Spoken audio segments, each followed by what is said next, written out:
Anumdum sang Provincial Comelec Supervisor nga tubtob sa Lunes na lang ang filing agad nga ma-reflect sa balota ang mga pagbago.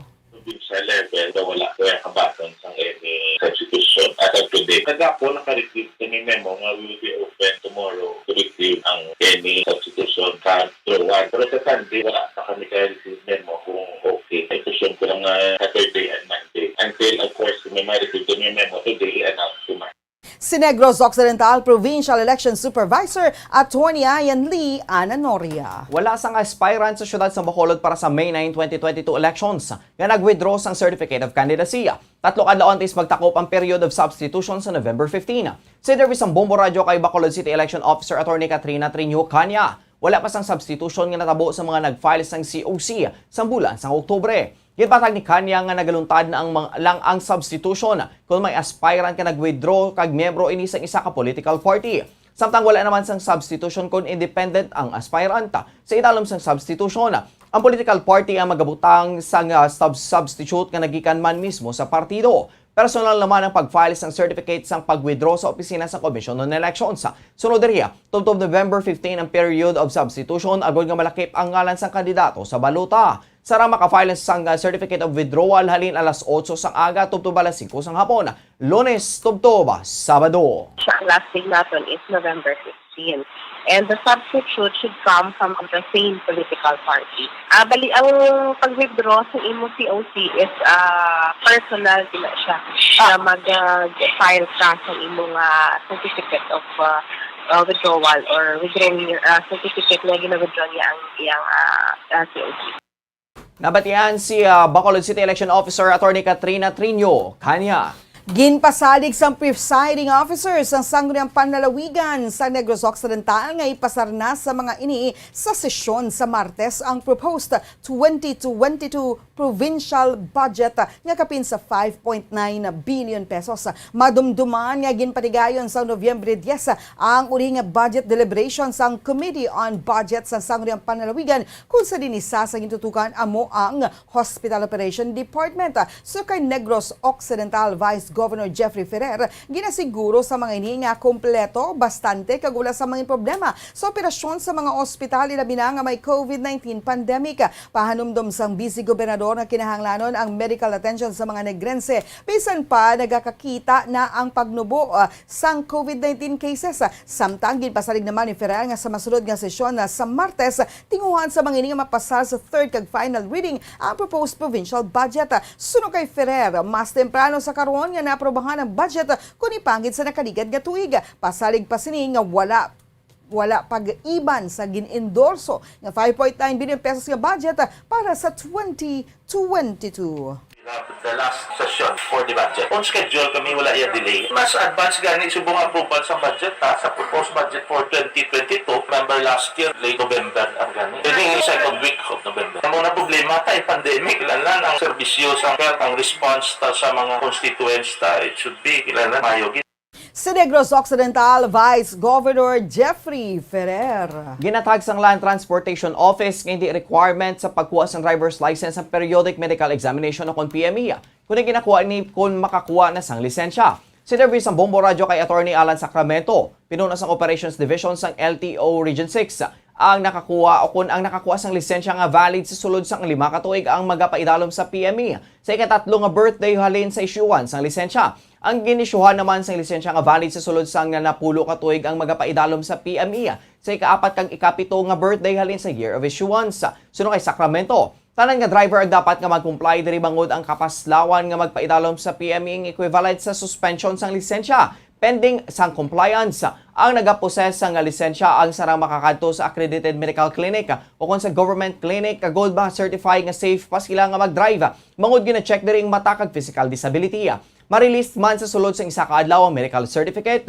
Ang rollout ng driver's license nga may 10-year validity suno kay Sacramento. Ang ginalaw man nga makasugod na sa Disyembre 1. Kung makakuha ka sang 5-year validity, ang imong periodic medical examination is scheduled on your third birthday.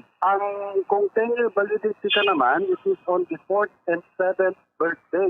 You must comply with the periodic medical examination. The compliance should be within 60 days prior to your scheduled TME.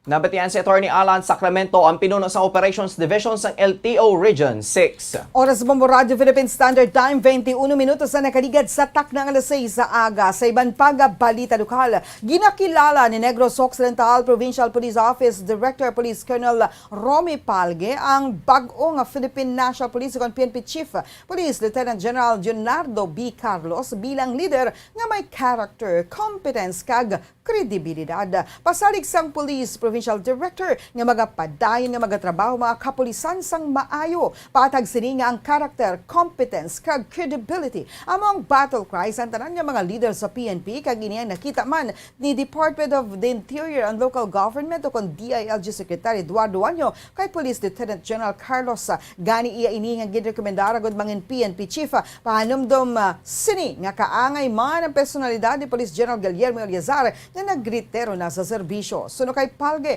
ang mga general nga maayo, sagad kag masaligan ang mga kwalifikasyon nga ginapangita sa mga nagapamuno sa police organization. Ginapasalamatan man ni Palge ang naging serbisyo ni Police General Eliazar kag gina-welcome man sang NOC PPO ang bago nga PNP Chief.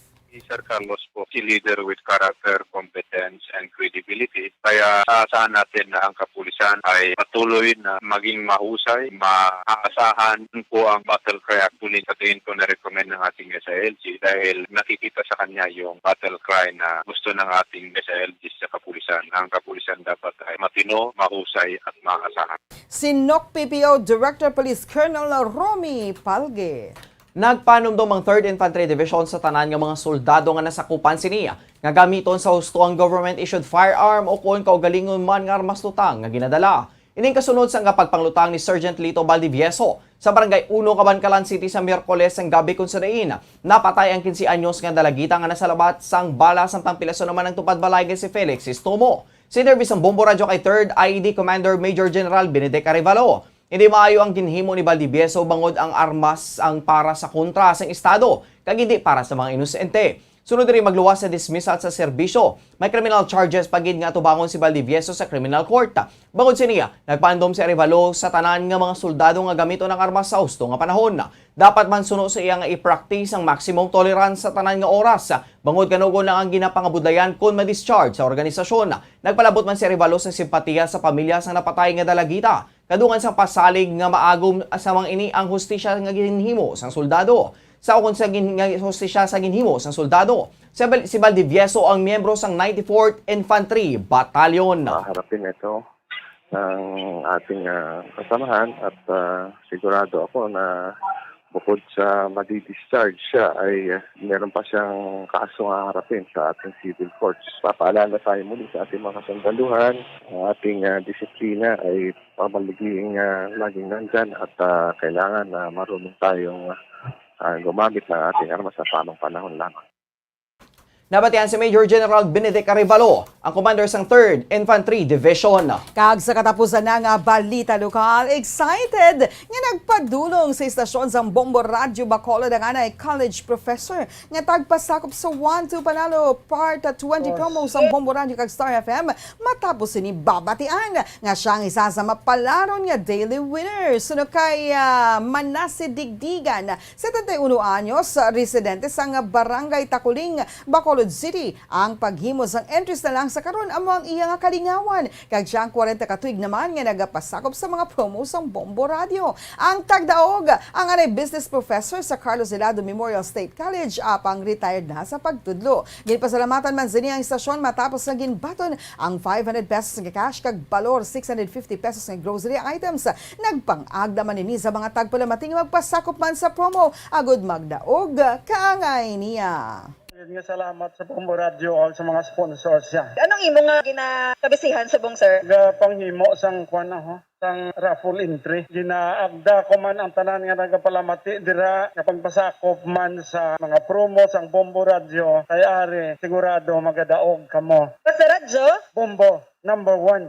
Ang daily winner nga si Manasi Digdigan. Aton man nga gina-remind ang aton tagdaog kahapon pasado las 4 o kon las 4:50 ginlawag. May kutob ka las 8 subong aga agod maklaim mo ang imo premyo. William Prieto sang Purok Greenfield, Barangay Tangob, Bacolod City. Magkadto na diri sa estasyon sang Bombo Radio dalang imo duha ka mga valid IDs nga napa-photocopy, duha man ka kopya agod gidian mo nga mabaton ang imo nagahulat na nga mga papremyo. Sa aton man nga mga kabombo nga nagapamati kay nagatanaw subong kun nuyag man ninyo sang dalago nga mga papremyo kun pamasko subong diri nagikan sa Bombo Radio Philippines. Magpasakop na sa aton nga promo. Padayon kita sa pagbaton sang inyong mga entries sa week number 3 tubtob las 12 subong nga udto. Sa liwat, magabaton kita sang inyong mga entries nga gahulog las 12 subong nga udto diri sa estasyon sang Bombo Radio Bacolod. Gani, maghulog na sa inyong mga entries base ikaw na ang masunod nga mangin milyonaryo bangod sa promo sang Bombo Radio Philippines. Oras sa Bombo Radio Philippines Standard Time, 26 minutos nang nakaligad sa takna nga 6 saga. Bantayan sa pagpanumbalik sang Bombo News and Views Morning Edition. Mga detalye na sa mga nagapanguna nga balita national, international, kagiban pa diri sa gihapon sa DYWB Bombo Radio Bacolod. Bombo Radio Bacolod. Number 1! Basta Radio Bombo. 1, 2, Panalo Part 1B sa Bombo Radio at Star FM. Ito ang isa sa mga nanalo ng daily prizes. Ako si Mercy Lagares, ang Purok Litsunan, Araneta Street, Bacolod City. Nagdaog sang 500 pesos nga cash kag 650 nga grocery. Madamo gid nga salamat sa Bombo Radio kag sa Star FM. Ang 500 baka ko liwat sang inog-intra ko sa Dason nga week. Kang iban baka ko man bugas Dako gid nga bulig ang akon nga nabaton. Madamo gid nga salamat. Basta Radio Bombo, number 1. Number 1 ang Bombo Radio. Basta Radio Bombo. Mga kabombo, yari si Monsignor Felix Pasquin sang Our Lady of Candles Parish Capitol Heights sa iya imbitasyon sa pag-upod sa Santos nga Misa live sa Bombo Radio. Sa aton mga kabombo, tungod sa pandemic COVID-19, ang aton nga mga tumuluo, labi na gid ang mga senior citizens kag ang mga kabataan nga alangon pa. Pangabay nga hindi mag-intra sa pagtinipon-tipon. Kag isa na dira amo ang pagkadto naton sa simbahan sa pagsimba. Apang kamo makasimba gihapon, makapasalamat ka makadayaw sa Dios, makapangamuyo pinaagi sa aton Santos nga Misa online sa Bombo Radio Bacolod nga aton ginahiwat kada alas 6:30 sang aga. Ini sa liwat ang inyo alagad Monsignor Felix P. Pasquin nga padayon nga nagaagda sa inyo sa pag-upod sa aton Santos nga Misa. Basta Radio Bombo. Oras sa Bombo Radio Philippines Standard Time, 29 minutos tayo nakaligad sa takna alas 6 saga. Padayon ka mga nagapamati, nagatanaw diri sa DYWB Bombo Radio Bacolod. Ini ang Bombo News and Views Morning Edition. Sa gihapon, kaupod ninyo Bombo Franz, Andrew Burgos. kag Bombo Mary Divine Grace Moreno Coelho. Sa mga detalye na sa mga nagapanguna nga balita national, ginpahayag ni House Majority Leader kag lakas Christian Muslim Democrats kung lakas si MD President Ferdinand Martin Romualdez nga mas luyag sa ilang partido nga ang pinakamataas nga posisyon sa pungsod ang magapadalagan sa bago nila nga miyembro nga si Davao City Mayor Sara Duterte sa 2022 elections. Sunod pa sa mamalidha pagasuporta nila ang alkalde bisan anuman ang mangin desisyon sini apang mas luyag sini nga ang anak ni Presidente Rodrigo Duterte sa pinakamataas nga posisyon sa pungsod. Ginalauman ni Romualdez nga pahayag ni Mayor Sara ang desisyon subong nga weekend at isang deadline sa sang Commission on Elections sa substitution sa mga kandidato sa Nobyembre 15. Ginalauman naman ni Romualdez nga mayera sang alyansa si Bongbong Marcos kag si Sara Duterte. Ginbasura ni Presidential Aspirant Ferdinand Bongbong Marcos Jr. ang ideya sang term sharing agreement sa pagpati nga hindi ini maayo nga formula. Suna kay Marcos, hindi ini maayo nga mga formula para sa stability. Sunod diri ang rason nga amayara sang 6 katuig sa termino bangod duyag sang tanan ang stability sa mga pulisa sang gobyerno kadkon himuon lang ini nga 3 katuig. Matras abante naman. Una naging pahayag nila ka CMD co-chairman kag Quezon Governor Danilo Suarez ang nagpahayag na si Davao City Mayor Sara Duterte Carpio kag Marcos Jr. ang mahimo nga mag-agree sa pag-share sang presidency. Madumduman nga nagsailo si Duterte Carpio sang Huwebes sa lakas CMD matapos nga nag-resign gikan sa regional party nga gintukod sini nga hugpong ng pagbabago. Nga nagtugas ng spekulasyon nga ini kag si Marcos Jr. ang maghimo sang alyansa sa 2022 elections.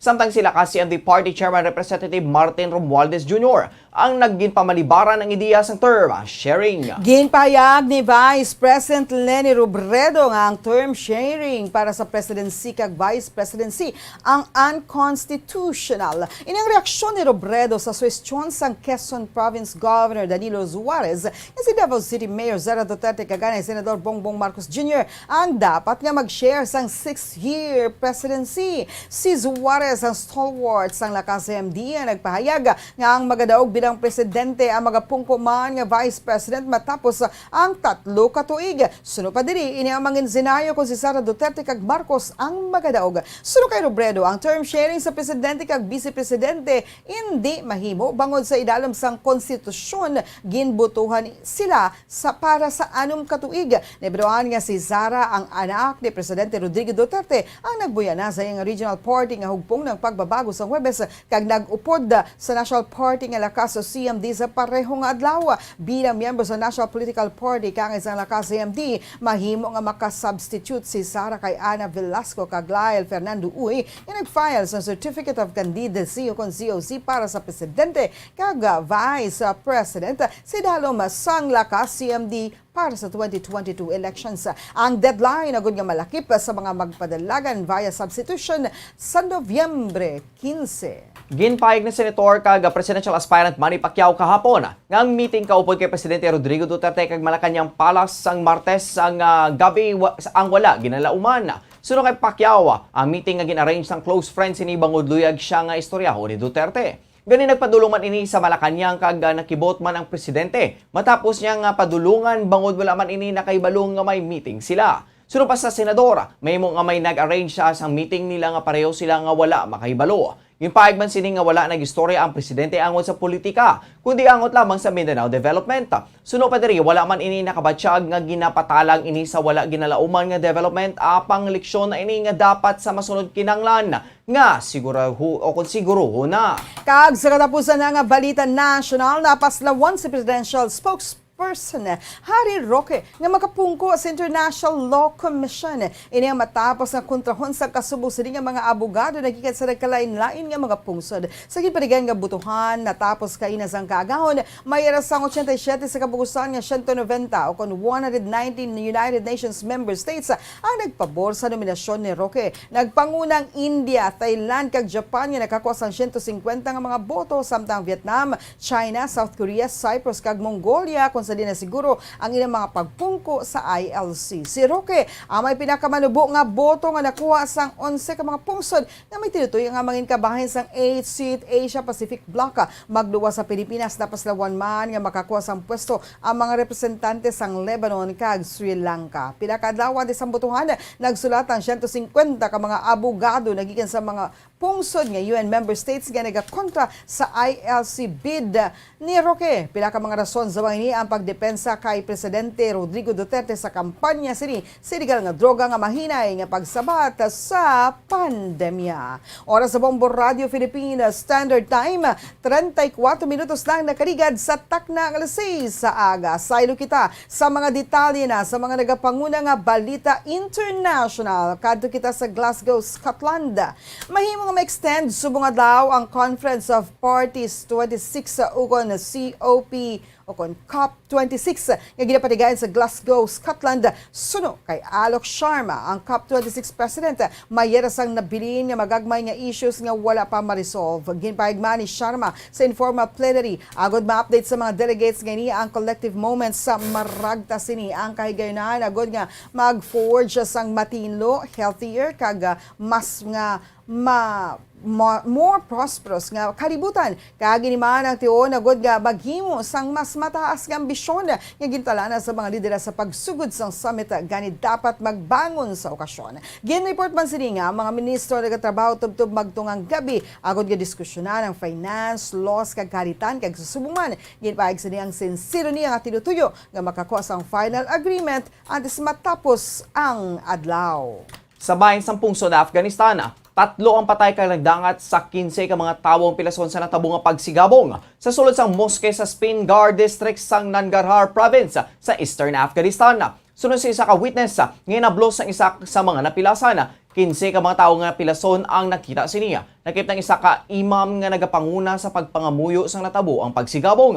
Sunod sa witness, nagsigabong ang bomba malapit lang gate sa imam nga nagatindog sa crowded nga moske. Nagkapati naman ang spokesperson sang gobyerno sang Nangarhar Province sa Sakari Hanif nga mahimo madugay nga gintanom ang bomba. Ginanataw naman sang isa ka local elder kag activist nga gintanom ang bomba sa loudspeaker. Sang ginon ang speaker agod mapatukarang azan o kon panawagan nga magasugod ng pangamuyo. Dito na naglupok ang bomba. Wala pa sang grupo nga nag-ako sa nasambit nga pagsigabong.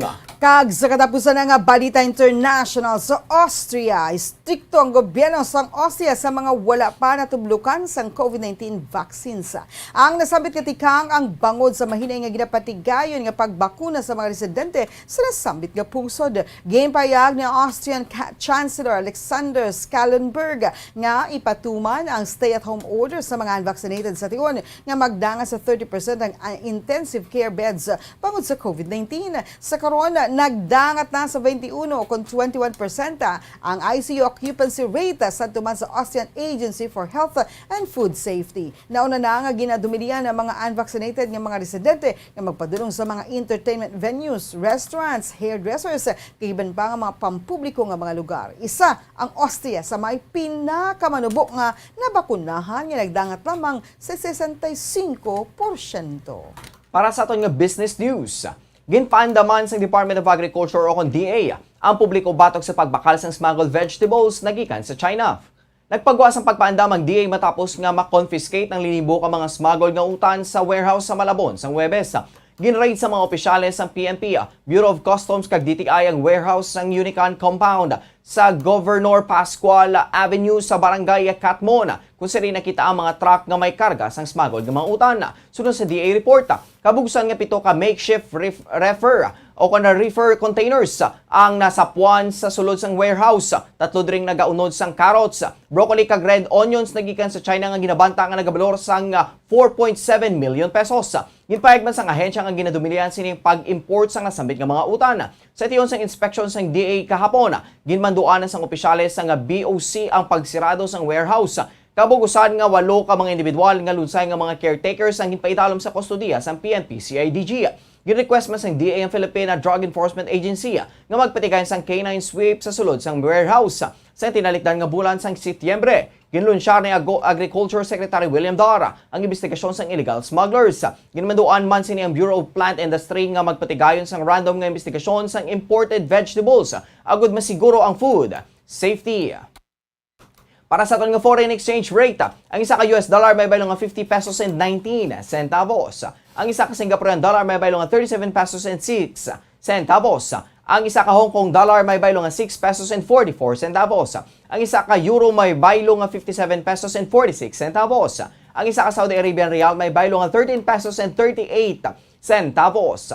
Ang average nga presyo sa produktong petrolyo nagikan sa Shell, Caltex kag Petron stations. Ang unleaded nagabalor sa 60 pesos and 35 centavos, tubtob 64 pesos and 29 centavos. Ang premium nagabalor sa 61 pesos and 35 centavos, tubtob 65 pesos and 79 centavos. Ang diesel nagabalor sa 48 pesos and 20 centavos, tubtob 50 pesos and 95 centavos. Para sa aton nga sports news, nagpabutyag sang kumpiyansa si samahang weightlifting sa Pilipinas o kon SWP President Monico Nyox Pentevilla nga malakip ang weightlifting sa Paris 2024 Olympics kasunod sang reports nga mahimo ini nga madagdag. Sa uli nga reports sang Hulyo, ginpahayag sang International Olympic Committee o kon IOC nga makapila na sinipaandaman ang weightlifting nga kinanglan mag-reform o kon magrisgo nga hindi malakip sa Paris Olympics kag kapareho nga Olympics. Ini nga development ang nagwa matapos nga ang ginaligar nga doping cases ang hindi covered sang sports nga ginhalinan man nga napilitan ang IOC nga dumilian ang mga weightlifters na gikan sa Romania, Thailand kag Malaysia nga makampang sa Tokyo Olympics. Abang ipahayag ni Puentevilla nga positibo ang federasyon nga weightlifting ang ma-feature sa pag-abot sa masunod nga hampang. Ini matapos na ang nasambit nga sport events ang naghimo sa kasaysayan sa Pilipinas kasunod ng pagkuha sini sa medal sa Tokyo. Si Heidi Lindias ang naghampang sa women's 55 kg weightlifting event nga naghatag sa Pilipinas ang Olympic gold medal. Sunod pa kay Puentevilla nga ang isyu ang madugay nga yara kag inibangod sa paglapang sang doping. Ang apang tatlo na kabulan ang nakaligad. Nagpadulong ini sa duwa Qatar para sa Congress kagilayon nila nga ginaprobahan. So una nga agenda ang ginahinyo sang IOC ang pagreforma. Sunod pa diri, wala man ini nagakabalaka bangod nagcomply sila sa mga pagbago. Ini lang ang weightlifting o kung hindi lang ang weightlifting ang sports kag ginakahangawaan nga hindi malakip sa ampang. Bangod ang boxing nga nagkuha sang 3 ka medalya para sa Pilipinas nagikan sa Tokyo. Ang mahimo nga hindi man malakip sa Paris. Oras sa Bombo Radio Philippine Standard Time, 42 minutos na nakaligad sa tak ng alas 6 aga. Kagkaroon sa atin naman yung showbiz news. Ginimo ni Samantha Panlilio ang pressure nga inspirasyon samtang tuyo sini nga makuha ang labing unang Miss Grand International Crown sa Pilipinas. Sa send-off event na ginorganizar sa Binibining Pilipinas kahapon, ang Filipina Beauty Queen na ginpamangko-tango sa luwa sini ka mga batchmates sa Sanday Cindy Obieta kag Maureen Montaigne nga naging madilalagon sa ilang respective international pageants. Si Montaigne ang ginkoronahan nga Miss Globe 2021 sa Albania sang tinalikdan nga si Mana samtang si Obinita ang ginkoronahan nga Miss Intercontinental 2021 sa Ehipto o Egypt. Si Obieta nga araman sa send-off event ang nagdayaman kay Panlilio sa dedikasyon kag perseverance sini. Samtang nagalaw man ang Beauty Queen nga padayon siya nga suportahan sa mga Filipinos sa karera sa Miss Grand International pagi sa pagboto online. Ang 2021 editions ang pageant ang padikayon sa Thailand sa December 4. Para sa aton nga Bombo Health News, nagapating isa ka doktor sa Negros Occidental nga kadungan sa pag-upisa sang rollout sa pediatric vaccination o kung pagbakuna sa nagaedad 12 tubtob 17 anyos. Kadungan man nga magaselebrar ang mga ginikanan bangod ini ang sinyalis na nga pagbalik na o kung pabalik ng Pilipinas sa normal. Sunod kay Dr. Vicente Iturriaga, santo sa statistics sang Department of Health o kung DOH as of October 26. Ang Pilipinas na nakabakuna na sang 18,666 ka mga minors na may comorbidity sa initial phase ng pediatric A3 vaccination.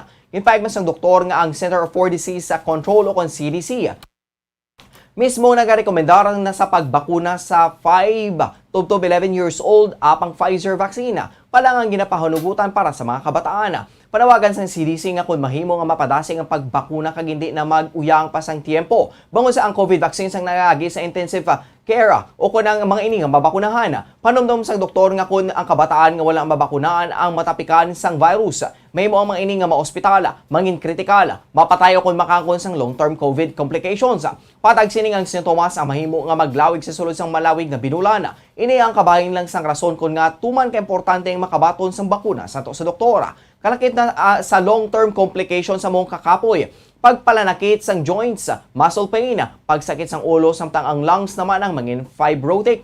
Sunod ka Iturriaga, gikan sa 20 o kung 20 ka mga kabataan isa lang diri ang nahimo nga ma-infect. Apang kung hindi mabakunahan ang sang COVID-19 vaccine, ganing mahimo man gihapon malatan kag makatugas ng surge kaangay sa natabo sa Estados Unidos. Patag naman Iturriaga nga nagsaka na sa 5 kapilo ang COVID-19 cases sa mga kabataan. Kiling sa CDC nga kung mahimo sa maaga nga panahon nga ini nga age group ma-inoculate as soon as possible, hindi na ta mag-usak timpo. Kay natapos ng studies na pwede na ta kabaksin sa kabatahan, hindi ni matapos ang gira sa unseen enemy kung ang kabataan hindi mabaksin.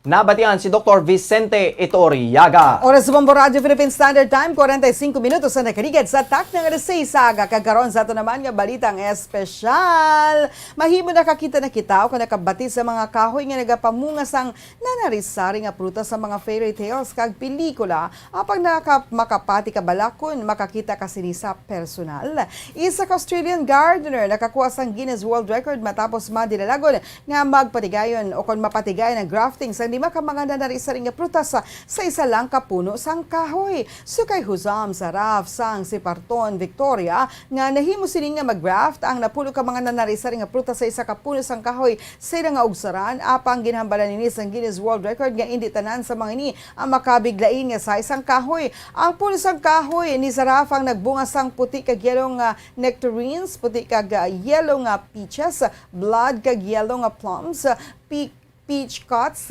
apricots, almonds, kag cherries. Paig sini nga ginreject ang iyang application bangod ang kinahanglan namo ang 5 ka nanarisari nga species sang tanom kag indi varieties.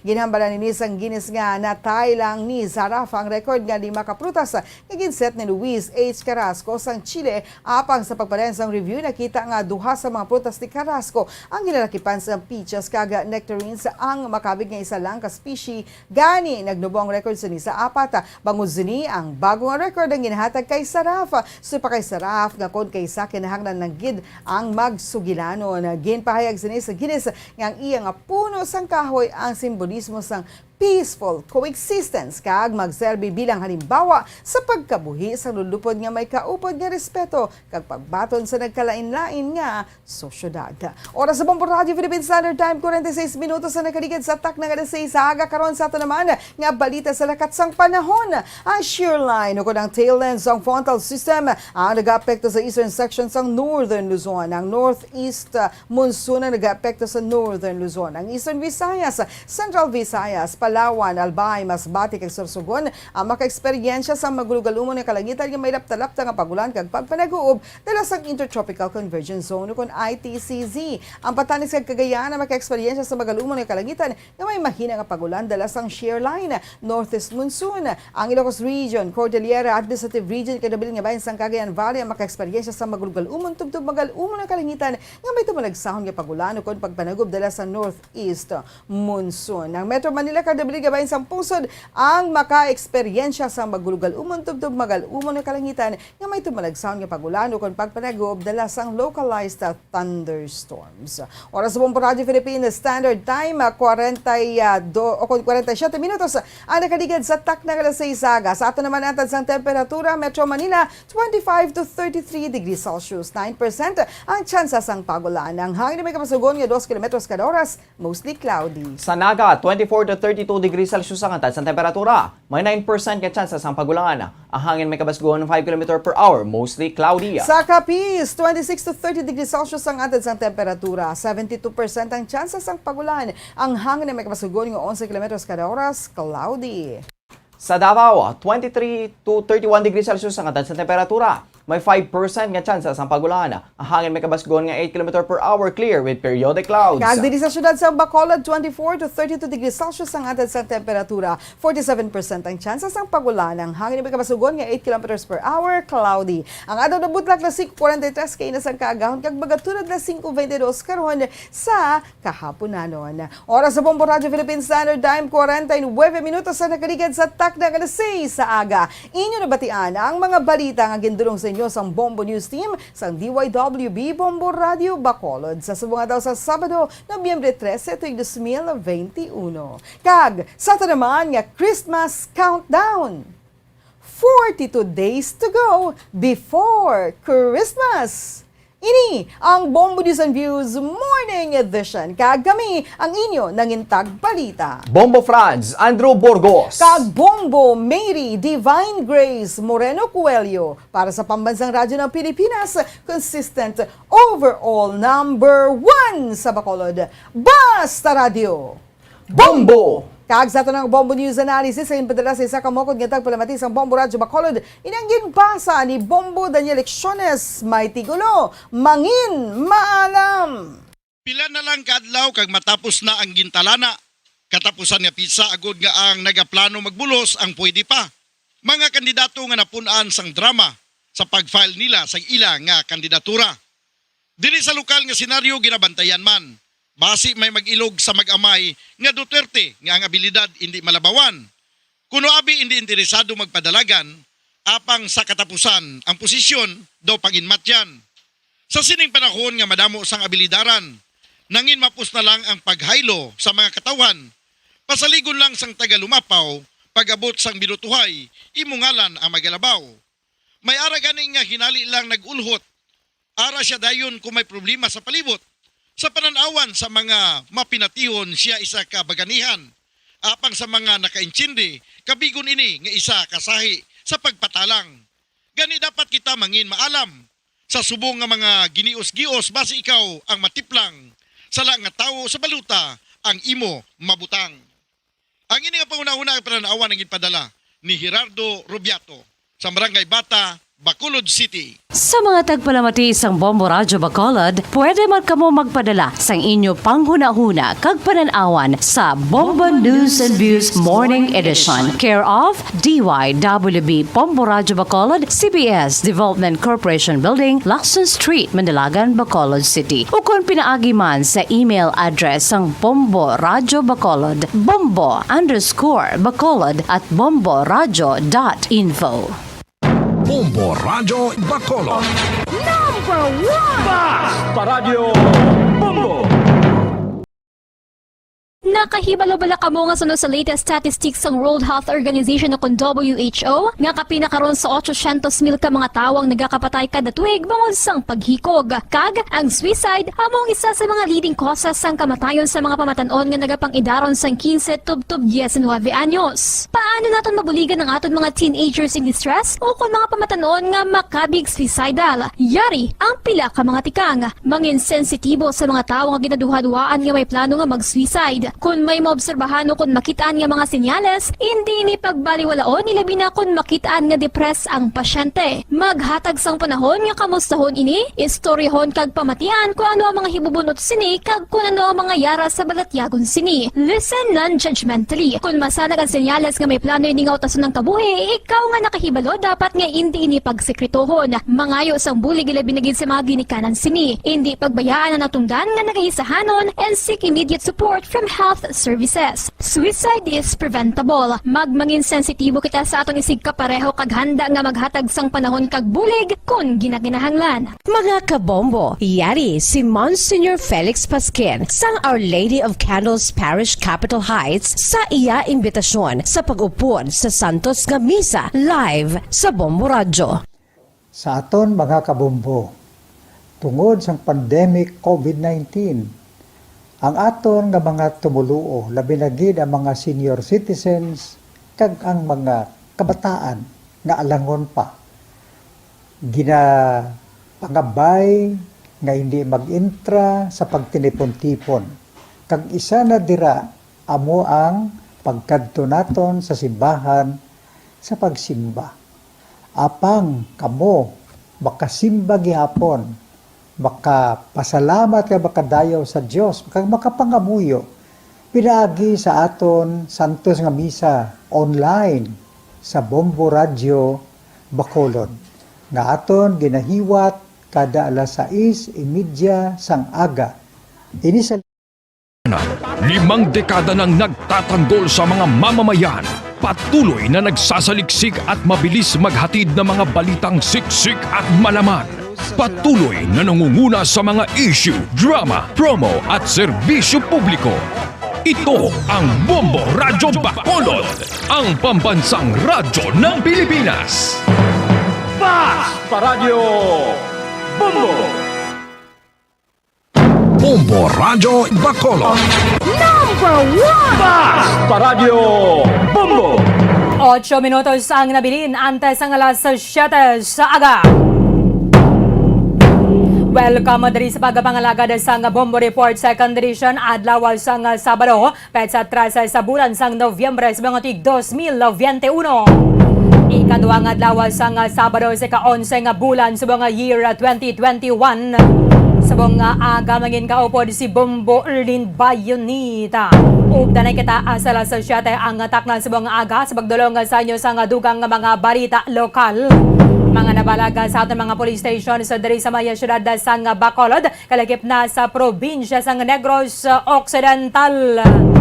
May lalaki ang ginabawian sa kabuhid dira sa maya syudad sa Sipalay pagkatapos nga ginatiro sa isa man ka suspetsado.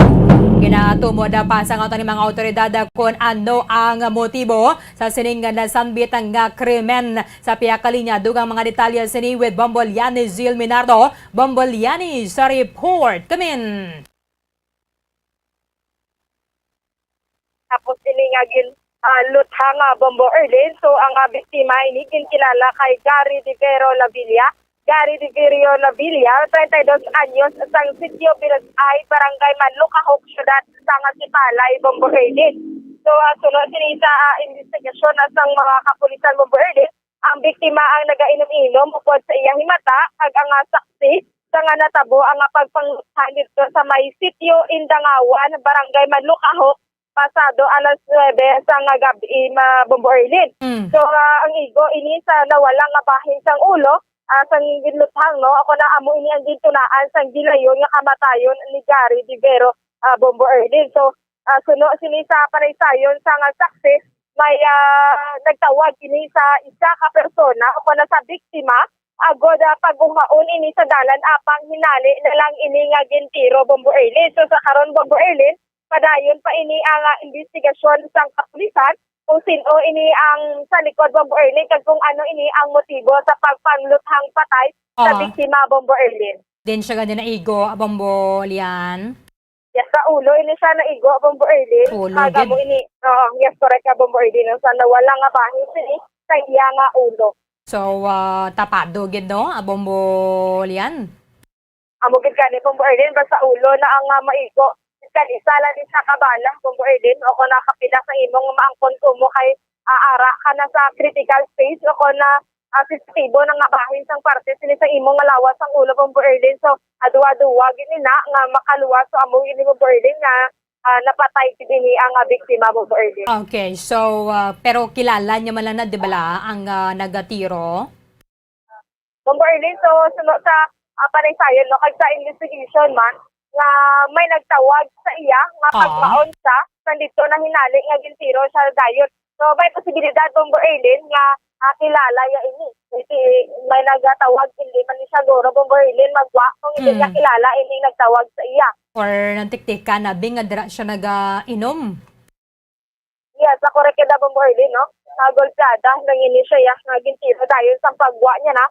Kaupo dahil sini ako na siya lang mismo ni ang nagwa isa Bombo Erlin sa pagwa niya dito na siya hinalig nga gintiro kag iguan dito na wala nga bahin sini sa parte sa iya nga ulo Bombo Erlin. Okay, sige.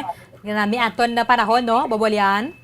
Yes, sa Bombo Erlin so nag-amat-amat na yun sana ko nagabutwa ining adlaw Bombo Erlin. Sa Bombo Erlin so makita naton diri balalay kita sa may lagon so madamo kita Bombo Erlin ang mga kauturan naton diri nga naga-walking. So narasibot ka Bombo Erlin kaya masami ko din makita ayaw kilalang kay Bombo Erlin di ka mga tao ang ari diri subong. So pero subong ya Bombo Erlin madamo na niya. Galing video mo da Bobolyan liya ko gani.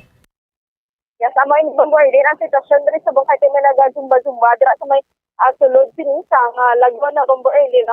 So amo na da Bombo Erlin ang sitwasyon diri subong sa may especially weekend subong Bobolyan. Iban natin wala na giban na sang trabaho mo. Yes, sa Bombo Erlin, mga kalabanan diri sa ila, mga may mga edad na, no? O na mga old days na pala Bombo Erlin, ang naga-jogging sila di, kang naga-walking man, kang may naga-zumba man dito sa may punta, no? Gamit tayo naman sa gyapon diri sila sa social distancing, kaya may gwardya man diri, nga panaway Bombo Erlin nga kung mag-ilikit-ikit sila so ginabawal din. So tayo gani Bombo Erlin kay subong no naga-amat-amat na hindi balik man nga pwede na mapasudlan kay sa nagliliga do hindi pag hindi pwede Bombo Erlin masudlan sa subong din pasugtan na nga maka-walking diri sila kon maka-jogging basta maintain lang ang social distancing sa gihapon. At least na nagabaligya dara bala buko Bombo Lian makabalik naman nga timayara sila sang income. Mo nagligad to yung tutuwod mo gino. Amo gid kani Bombo Arlene, no? So Thank you, Bombo Arlene, kanami na di sa ila nga nagabaligya dire kay ti ubos ng ila baligya Bombo Arlene nya kada gaya nga mga butong de amo ni oras sa unkakis ajutay na lang ni ang bilin Bombo Arlene kay istungod sa kada muon di sa nagawalking nagabinakala di ang mga bikers na Bombo Arlene maglilabay sila ang mga nakaparada di nga mga salakyan nagahapit na diri sila kag magbakal sa nga butong Bombo Arlene. Ang supply dira kalabanan na Alangilan na Granada area nagahalin na Bombo yan. Yes, correct kada Bombo Arlene, no? Haluyan nung gani naka-ulo income na diri sila kay nakasugta na din nga napaabihan ang lagon ang mga naga-jogging kay naga-walking diri na lang gabakal sila Bombo Arlene. Sige, thank you Ged, Babolian. Sa Bombo Arlene, live kita diri sa Capitol Lagun, hindi si Bombo Lianizil Minardo para sa Pambansang Radyo ng Pilipinas. Consistent, overall number 1 sa Bacolod at sa radyo. Bombo! Kadamong salamat kay Bombo Lianizil Minardo. Panayon na pa ang investigasyon sa Sipalaya City Police Station ang diri sa pagpatay sining biktima. Mayo lang kay nagbalik na gimano nga tanan sining mga kauturan kag mga physical activities sa bala nag-resume na because naganubo na giman ang kaso sang coronavirus. Pero ti-maintain lang gyapon sang social distancing at least bisan na paano. Meron naman sang income ang kauturan naton balay labi na mga nagabaligya sang botong dra sa may South Capitol Road. Kaya tinalikdan na to, wala gina sila sa income since sirado ang provincial capital Lagoon and Park. Sabong balikan na sa normal. At yung mga nag-zumba naman na gani, dra sa may Lagoon because amo na nakanda na sa nga to ng mga kauturan. Hindi naman nabi pwede nga trabaho, lang kita nga trabaho. Kinanglan man natin mag-exercise and isa sa mga paagi para nga ma-maintain natin ang healthy living. Kaga syempre mga plants sa bala pagka-plantita, kaga-plantito. Impunto alas 7 na sa aga, yari na ang Bombo Network News.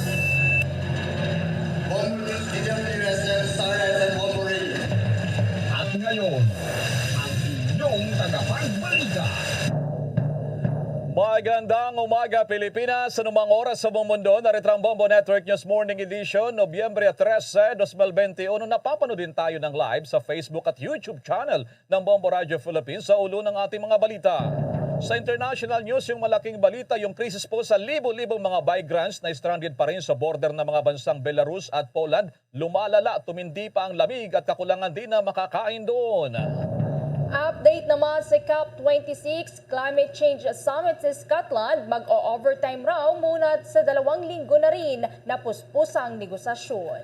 Samantala, balita naman sa Pilipinas, ilang paghigpit pa irali na rin ng COMELEC sa filing area sa oras na dumami pa yung mga tao o mga supporters ng mga kandidatong nais humabol na mag-substitute. Tuluyan ng pagtanggal sa facility-based requirements sa mga dumarating sa Pilipinas na fully vaccinated, inaaral na rin. Samantala, DILG Secretary Anyo, patuloy naman ang paalala marching order sa bagong PNP Chief na si General Carlos na tutukan sa trabaho ang kampanya laban pa rin sa illegal na droga. Si Pangulong Rodrigo Duterte naman na nanawagan sa EPIC Summit na mas malawak na kolaborasyon ng mga bansa lalo na sa Asia-Pacific region sa pagbangon ng COVID-19 pandemic. At sa atin naman nga police report yung Albay PNP, bumula rin ng Special Task Force sa investigation sa kaso ng pagpatay sa 3 mga kandidato ng Sorsogon. Sa entertainment news naman, ang Global Japanese Boy Group na INI may special shootout sa kanilang Filipino fans, partikular na sa mga tagapakinig sa Star FM at Bombo Radio. At live via satellite mula pa rin sa Bombo News Center Makati, kami po ang maghatid ng mga balita. Ako si Bombo Everly Rico. Ako naman si Bombo Ilmaracol at ngayon sa detalye ng ating mga balita. Bombo International News. Mga kabombo, Kasar Nation, sa ibayong dagat muna dahil sa ginagamit umano ngayon ng kontrobersyal na presidente ng bansang Belarus na si Alexander Lukashenko ang tumitinding migrants crisis sa border ng Poland. Ayon sa ilang political analysts, Ginagawa nga kasangkapan daw ng presidente na si Lukashenko ang pagbuhos ng mga migrants matapos na patawan siya at ng ilang mga bansa ng sanctions lalo na sa kanilang ekonomiya. O narito pinatawan ng Amerika at European Union na binubuo ng 27 mga bansa ang bansang Belarus. Dilan sa manoy malawakan itong pandaraya sa halala noong Agosto na nakalipas na taon. Naging malaking iskandalo rin ang hinijak ng Belarus ang eroplano nakalipas na taon na sinasakyan ng isang journalist upang papanagutin sa pagiging kritiko raw ng presidente na si Lukashenko. Sa galit naman ni Lukashenko, pinataw sa kanya na sanksyon ng mga bansa. Nagbanta ito na hindi na rin niya susundin ang kasunduan sa pagpigil at pag-aalaga sa mga migrants dahil daw sa nawawalan na siya ng pondo para rito. Riyan ang marami na mga migrants na nagmula pa sa Iraq, Syria at iba pang mga bansa ay bumuhos sa Belarus at hinayaan ito ng kanilang bansa na magtungo sa mga borders ng Poland, Lithuania at Latvia. Sa Poland nga ay nagbuhos din ito ng sangkaterbang mga anti-riot police at mga sundalo sa border upang pigilan ang pagpasok ng mga migrants na nagtatangkang makapasok sa mga barbed wires. Sa ngayon ay malaking krisis ang nangyayari sa border dahil sa libo-libong mga migrants ang dumaranas ng labis na hirap mula sa gutom, kawalan ng pagkain at tindi ng lamig. Ilan na rin ang mga namatay at marami na ang mga nagkakasakit. Sinisisi naman ng Poland ang Russia na kabahagi sa pagbuhos ng mga migrants dahil sa ito ang nagpopondo sa katabing bansa na Belarus. The COP26 or 2021 United Nations Climate Change Conference Update. Ilang mga kasunduan ang nabuo na rin sa pagitan ng grupo ng mga bansa. Kabilang narito ang pagbuo ng bagong alyansa ng mga bansa na tapusin na ang paggamit ng langis at gas at ang pagbibigay ng lisensya sa mga nais na magsagawa ng oil exploration. Ang anunsyo ng Amerika at European Union na pagbawas ng emission ng greenhouse gas, yung methane gas hanggang 2030, naturang taon, mahigit 40 mga bansa ng China. Ang mga bansa rin ang nangako na tatapusin ang tinatawag na reverse deforestation 2030. Kabilang ang Brazil kung saan matatagpuan ang Amazon rainforest at ang sorpresang anunsyo ng Amerika at China na magsama para limitahan ang pandaigdigang temperatura ng hanggang 1.5 degree Celsius. Sinasabi na ngayong araw sana magkatapos itong Climate Change Summit doon po naman sa Scotland pero nagsagawa pa sila ng overtime upang matapos na ng puspusan itong mga negosasyon. O narito nagpayag din ang pagkadismaya ang bansang India sa hindi pagbibigay ng suporta ng mga yamang bansa sa mga mahirap na bansa. Ayon sa representative ng India sa ginaganap na summit doon sa Glasgow, Scotland, na noong 2009 ay nangako na ang mga yamang bansa na magbibigay ng $100 billion kada taon bilang climate finance para sa mga mahirap na bansa. Nanguna pa niya ang mayayamang mga bansa sa mga karamihang greenhouse gas emission pero hindi nila nakikita ang epekto ng climate change. Hinamon na lamang ng India ang mga mayamang bansa na manguna na lamang sila sa pagtanggal ng mga fossil fuels na tinatawag. Isa kasi sa napag-usapan sa Climate Summit ang pagpanatili nga ng tinatawag na 1.5 degrees Celsius na klima na siya namang panukala naman ng mga eksperto. Samantala, balita naman sa Pilipinas, mga kabombo kasarneyo sa balita sa politika ay 3 araw na lamang nalalabi para naman sa deadline ng mga politiko na magsagawa pa ng substitution sa mga kandidato. At ano kaya ang ginagawang hakbang din dito ng COMELEC, lalo at may mga supporters din na nag-stake out, nagbabantay sa ilang mga COMELEC offices para naman sa kanilang mga kandidato. May mga detalye pa si Bombo Dennis Samito. Nakahanda ang Commission on Elections kung sakasakali na biglang bumuhos yung marami pa na mga magkakaroon ng substitution sa kanilang partido. Ibig sabihin, magpapalit ng kandidato kasama na yung mga party list groups. At nitong mga nakalipas na araw, pawang mga party list organizations ang nagsumiti ng kanilang substitution para sa kanilang mga kakatawan doon sa Kongreso kung sakasakali na sila ay papalarin manalo dito sa 2022 elections. Kabila nga dito sa mga party list organizations, Bombo Elmar, na naghain ng kanilang substitution yung grupo ng Fortis at gayon din yung Seafarers Group na Marino at yung Malasakit party list na kinakatawan naman nitong si dating MMDA spokesperson at Assistant Secretary Celine Pialago, Bombo Elmar. So expected pa na mas marami pang mga grupo ang magkakaroon ng pagpapalit ng tao. Kasi kahit isa lang doon sa mga nominado ng kanilang party list organization ay kinakailangan pa rin itong i-coordinate sa poll body. Pero maliban dyan, nakatuon din ang atensyon ng Commission on Elections kung sakasakali nga na biglang bubuhos yung madami na mga tatakbo sa national position dahil syempre may mga supporters din silang kasama at posibleng maapektuhan yung pinaiiral ng mga paghihigpit dito sa punong tanggapan ng Commission on Elections sa Palacio del Gobernador sa lungsod pa rin ng Maynila. Dahil dyan, ay kinukonsidera nga ng ilan na ilagay yung filing area para sa substitution doon sa ikatlong palapag ng punong tanggapan ng COMELEC. At ito rin kasi yung dating ginamit, Bombo Elmar, sa mga nakalipas na filing ng Certificate of Candidacy. Pero ayan ay noong wala pang pandemya. Ngayon kasi kinakailangan ng mas malawak na area. Kaya nung filing ng COC, ginawa ito dyan sa Pasay City. Pero sa kasalukuyan, may mga iba pang ikinukonsidera, lalo't hindi naman talaga expected na madami ang magpapalit pa ng kanilang mga kandidato. Yun nga lang, ay yung mga individual na sumasama sa kanila ay kailangan limitahan. Kung sakasakali nga na hihirit ang ilang grupo na makapasok sa punong tanggapan, ay nandyan naman yung mga law enforcers sa labas ng Commission on Elections para ipatupad yung mga paghihigpit. Pero ayon kay COMELEC spokesman James Jimenez, hindi naman apektado ang kanilang trabaho dito sa mga ginagawang pagpapalit ng mga kandidato ng ilang grupo at ng ilang ng mga partido, Bombo Elmar.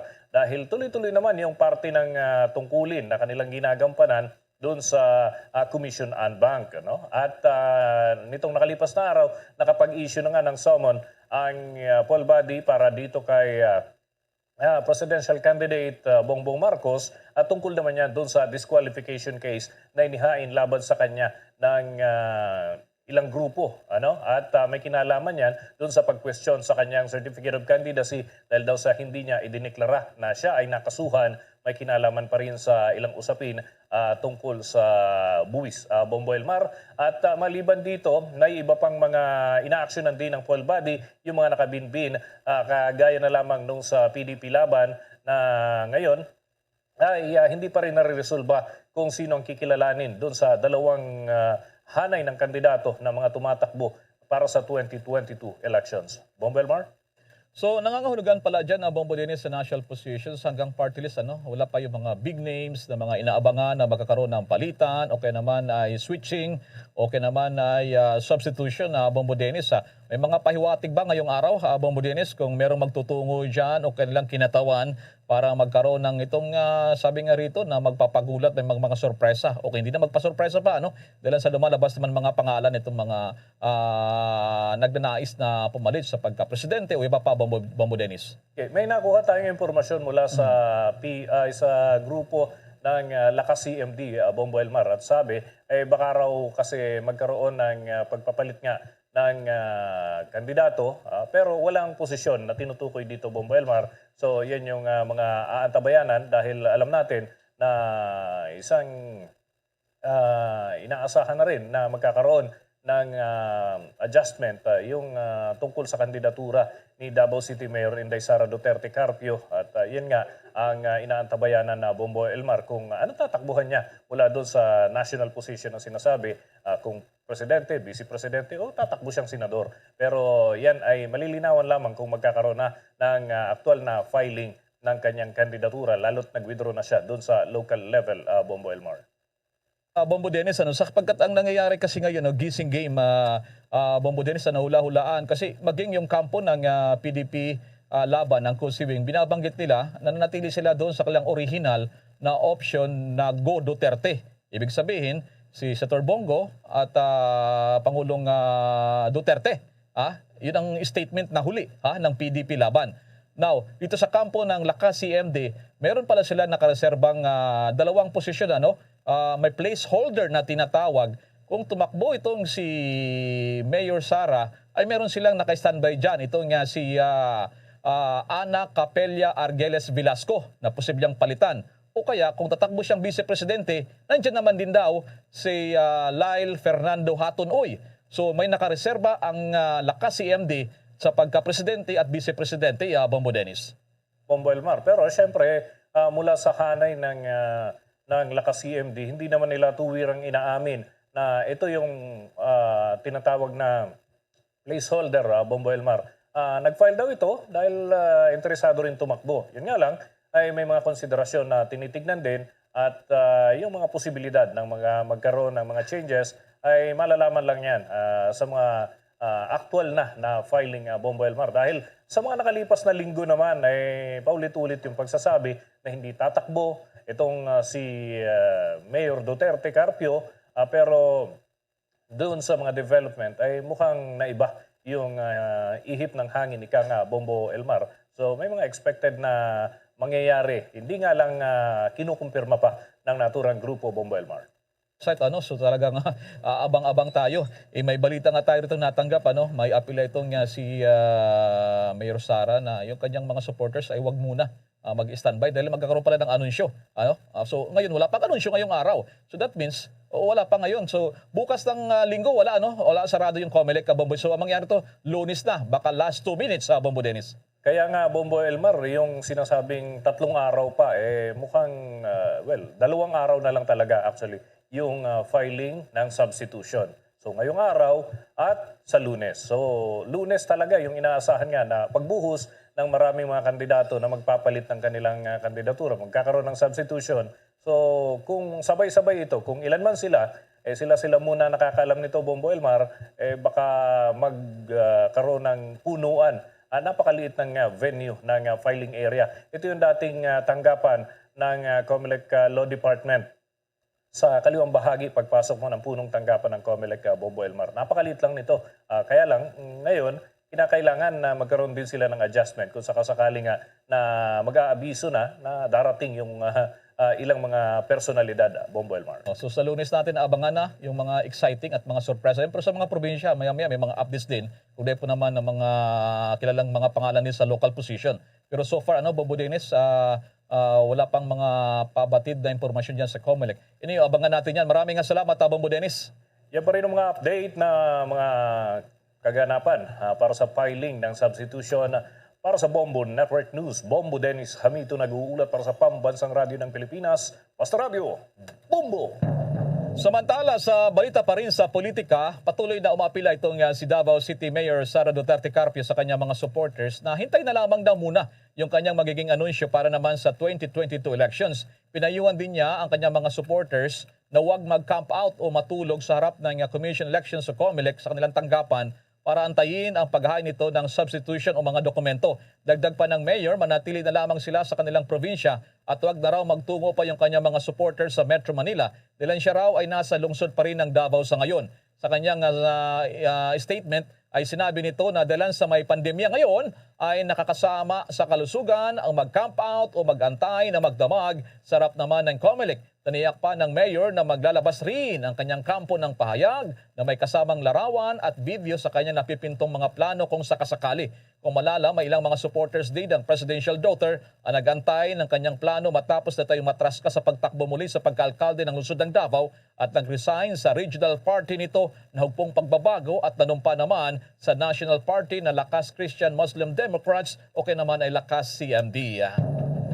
Samantala, tinanggihan naman ni dating Senator Ferdinand Bongbong Marcos Jr. ang nilulutong term sharing sa pagitan nila ni Davao City Mayor Sara Duterte Carpio. Sinabi nito na kaya mayroong 6 na taon na termino ang bawat pangulo ay para magkaroon ng isang matatag na polisiya sa gobyerno. Hindi anya makakabuti ang term sharing sa gobyerno lalo na sa mga tao. Nauna nang nanindigan si Marcos na hindi na ito aatras sa pagtakbo sa pagkapangulo kahit na may pinapalutang ang pagiging vice-presidente na lamang niya kay Duterte Carpio kapag nagdesisyon na itong tumakbo sa pagkapangulo. The Coronavirus Infectious Disease or COVID-19 Pandemic Update. Nasa ikalawang araw na lagpas 100 pa rin ang naiulat ng Department of Health o DOH nila naman sa COVID-19 sa Pilipinas. Ito'y makarang may tala ng Department of Health ang 170 dagdag na mga nasawi. Dahil dito lagpas na rin sa 45,000 yung death toll sa Pilipinas bunsod ng deadly virus. Una rito, mas mababa ang bilang ng bagong mga nahawa sa COVID-19 sa latest na data ng Department of Health kumpara sa nakalipas na nakarang araw. Umabot sa 1,894 itong mga bagong dagdag na mga kaso. Ang kabuang tinamaan po ng virus sa Pilipinas mula nakalipas na taon, umabot na sa mahigit 2.8 million. Mayroon namang bagong mga naitalang gumaling, marami po 1,421. Ang mga nakarecover naman sa bansa mula sa virus ay umabot na sa mahigit 2.7 million. Mayroon namang 2 laboratorio ang hindi nakapag-sumiti ng data sa Department of Health. Samantala natiri pa rin daw naman sa safe zone ang mga ICU bed occupancy rate sa Pilipinas o nasa 39%. Sa karagdagan pang balita, pinag-aaralan na rin ngayon ng Interagency Task Force for the Management of Emerging Infectious Diseases o IATF ang panukala kung tuluyan na ngang tatanggalin ang facility-based requirement para sa mga dumarating sa bansa na mga fully vaccinated. Inamin ni Health Undersecretary Maria Rosario Vergere na sinimulan na itong talakayin ng IATF at pinapaaral na ang scientific evidence sa naunang panukala ni Presidential Advisor for Entrepreneurship, Joey Concepcion. Gayunpaman, ayon kay Undersecretary Vergere, kahit pa man isagawa ang COVID-19 test bago sumakay sa eroplano, hanggang sa pagbaba ay posible pa rin may mangyari sa loob ng eroplano. Dahil pa rito ay mabusisi na itong pinag-aaralan at matapos nga ang pulong sa susunod na linggo ay maaari na umanong makapagbigay ng rekomendasyon ang Department of Health. Samantala sa kabilang dako naman, nilinaw ng Department of Science and Technology o DOST na hindi na nagsisimula pa itong recruitment ng 3,000 participants para sa tinatawag na mix and match study ng bansa. Sinabi na DOST Undersecretary for Research and Development Dr. Rowena Cristinal Guevara na kailangan nilang hintayin ang approval ng Food and Drug Administration bago nila simulan itong recruitment ng mga hindi pa nabakunahang kalahok na may edad 18 anyos at pataas. Ang 18 anyos o 18 months na mga proyekto na ito ay isang pag-aaral na sinusuri ang kaligtasan at immunogenicity ng paghahalo ng iba't ibang mga bakuna sa COVID-19 at itong mga platform ng bakuna sa mga Pilipinong nasa hustong taong gulang ay nasang mag-enroll ng 3,000 kalahok sa 5 lungsod mula sa Maynila, Marikina, Muntinlupa, Davao City at Dasmariñas City sa Cavite. Sinabi niya na ang project team sa panguna ni Dr. Michelle De Vera ng Philippine Society for Allergy, Asthma and Immunology ay malapit nang makipag-ugnayan sa mga kasali sa local government units upang matiyak ang deployment ng mga tauhan sa mga vaccination site. Itong tinatawag na M&M trial ay naglalayong tukuyin ang kaligtasan at immunogenicity ng paghahalo ng iba't ibang mga bakuna sa coronavirus at itong mga platform ng bakuna para naman sa ating mga kababayan na sinasabing lalahok naman. Sinabi pa ng opisyal ng DOST na ang interim analysis o preliminary results ay maaaring lumabas pagkatapos ng enrollment ng 1,000 kalahok na nasang matatapos naman sa loob ng 2 hanggang 3 buwan.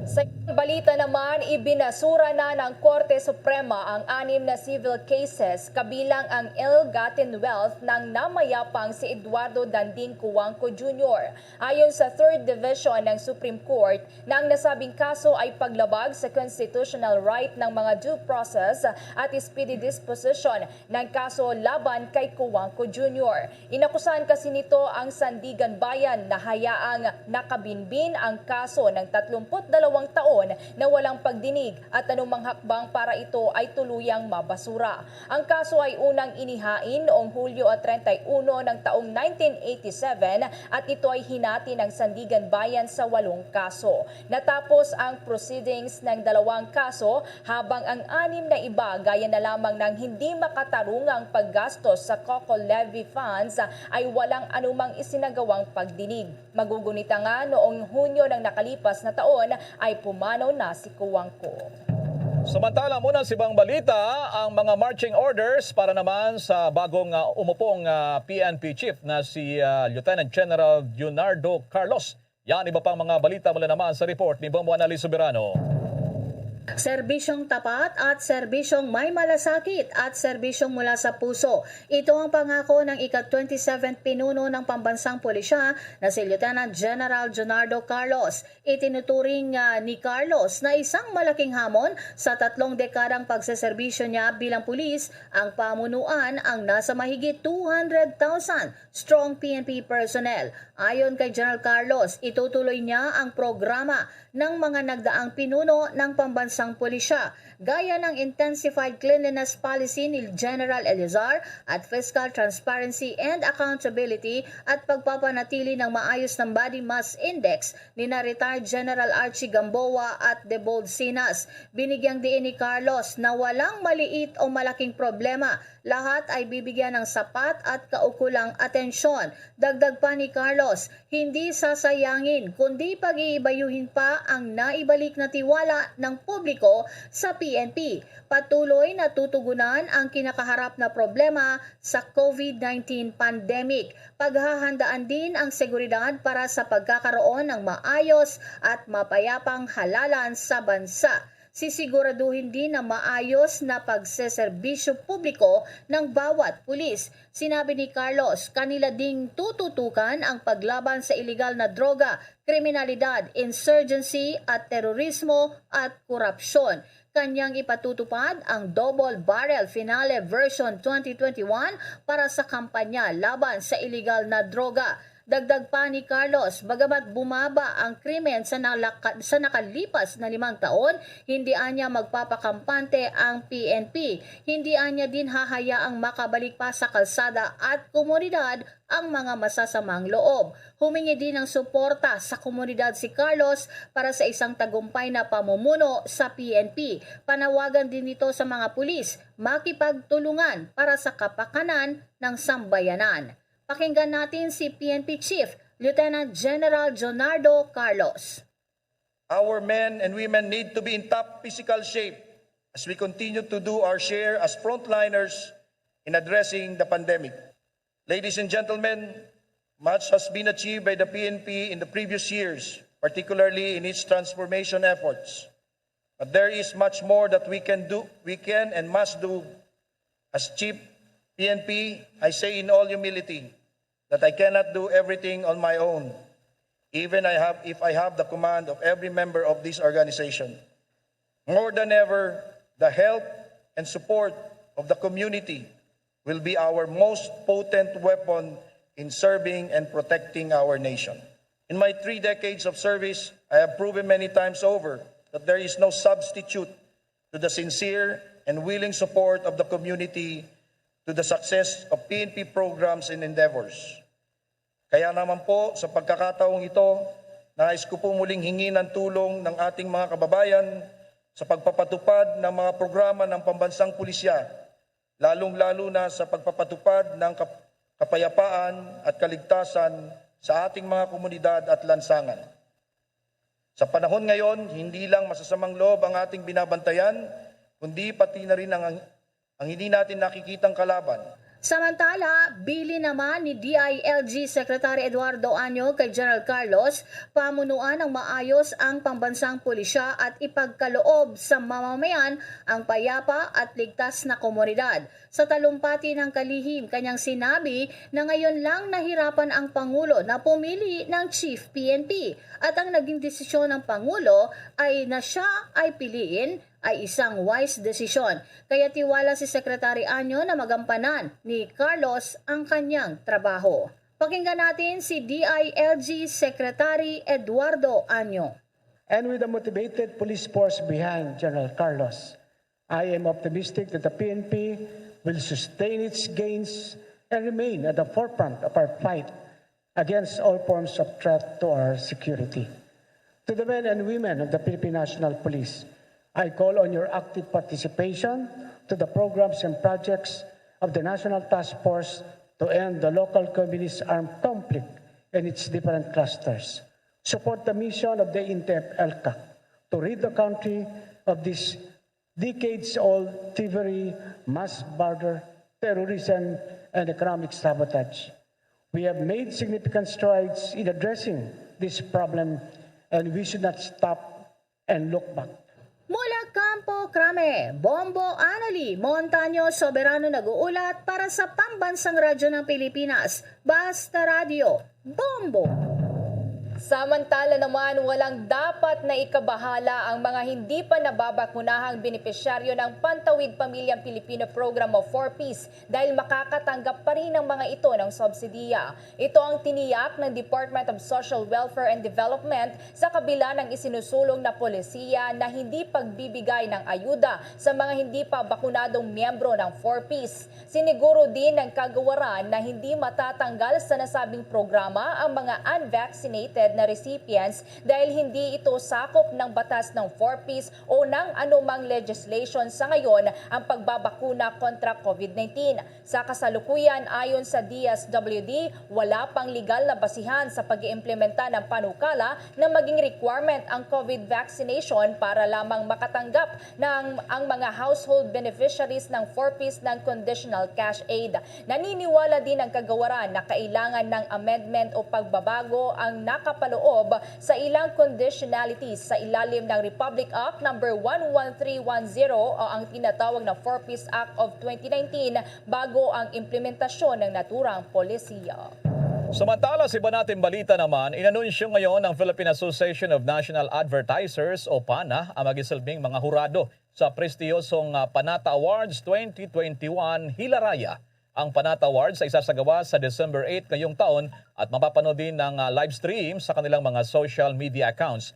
Ang PANA ang siyang pioneering organization sa Pilipinas na nasa 63 years na ay binubuo ng 300 mga miyembro mula sa iba't ibang mga multinational at local companies na siyang nasa likod ng mga sikat na mga advertising at yung mga brand building. Pararangalan sa naturang event ang magagaling at mga epektibong communication campaign lalo na ngayon sa panahon ng krisis sa pandemya.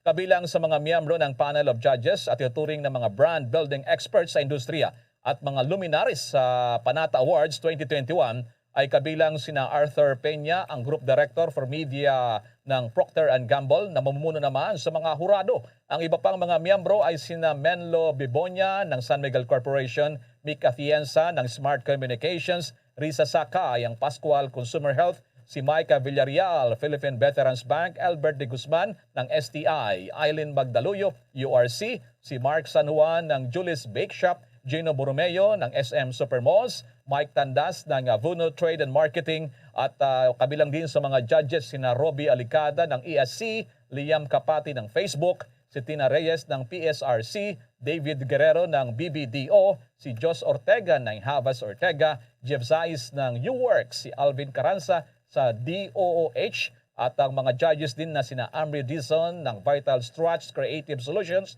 si Donna Abrina ng Ateneo de Davao University, Tessa Albania ng UP Visayas at si Mr. Herman Basbanyo ng Bombo Radio Philippines at National President ng Kapisanan ng mga Broadcasters sa Pilipinas o KBP.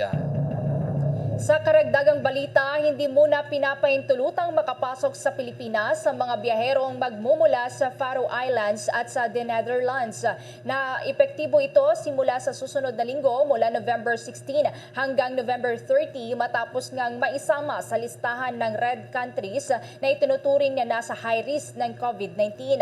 Kaugnay pa rito ay ibinilang na rin ng Interagency Task Force for the Management of Emerging Infectious Diseases ang Saudi Arabia at ang United Arab Emirates sa listahan naman ng mga green countries kung saan ang mga fully vaccinated travelers ay maaaring hindi na sumailalim pa sa quarantine basta lamang magpresenta ng negatibong resulta ng COVID-19 test na dapat ay nakuha 72 oras bago ang arrival sa Pilipinas. Ang mga fully vaccinated din na mga Pilipino ay maaari namang mamalagi sa isang quarantine facility hanggang sa lumabas ang resulta ng negatibong COVID-19 test pagkadating sa Pilipinas. Samantala muna, mga local government units sa Metro Manila ay naniniwala na maaprobahan na rin itong tuluyang pagtanggal ng paggamit ng face shield sa kanilang mga lugar at update din tayo sa tinatawag na floating Christmas tree dyan sa may lungsod ng Taguig. Mga balita mula naman kay Bombo Jovino Galang.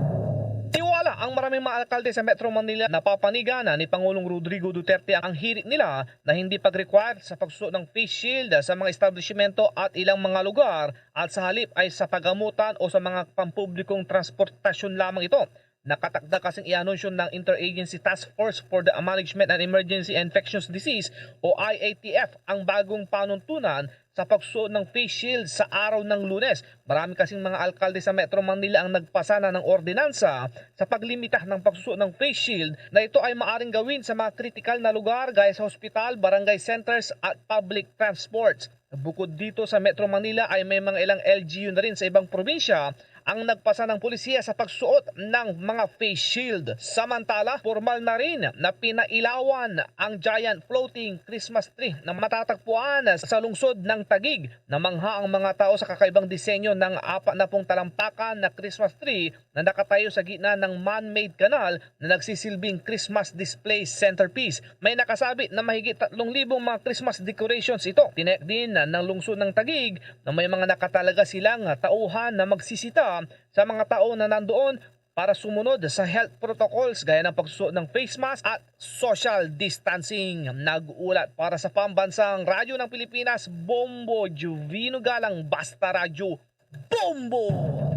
Samantala, ire-require na ng Department of Labor and Employment o DOLE ang mga independent operating medical, dental, lying-in, and optical clinics, kabilang na ang mga laboratories na may mga empleyado na hindi tataas sa siyam ang bilang na magkaroon na ng safety officers. Ayon kay DOLE Secretary Silvestre Bello III, ito ay alinsunod sa Labor Advisory No. 20 Series of 2021 na layunin na siguraduhin na mahigpit na nasusunod ang occupational safety and health regulations sa lahat ng mga workplaces. Anya, ang sinumang mahuling lumabag sa nasabing mga alituntunin ay papatawan ng kaukulang kaparusahan. Ang nasabing labor advisory ay ire-require ang mga stand-alone micro-healthcare at iba pang mga related facilities na sumunod sa ipinapatupad na rules and regulations ng Occupational Safety and Health Law o yung nakasaad sa Republic Act 11058 sa mga ipinapatupad na rules and regulations ng Department Order No. 198 at iba pang mga pamantayan ng Occupational Safety and Health.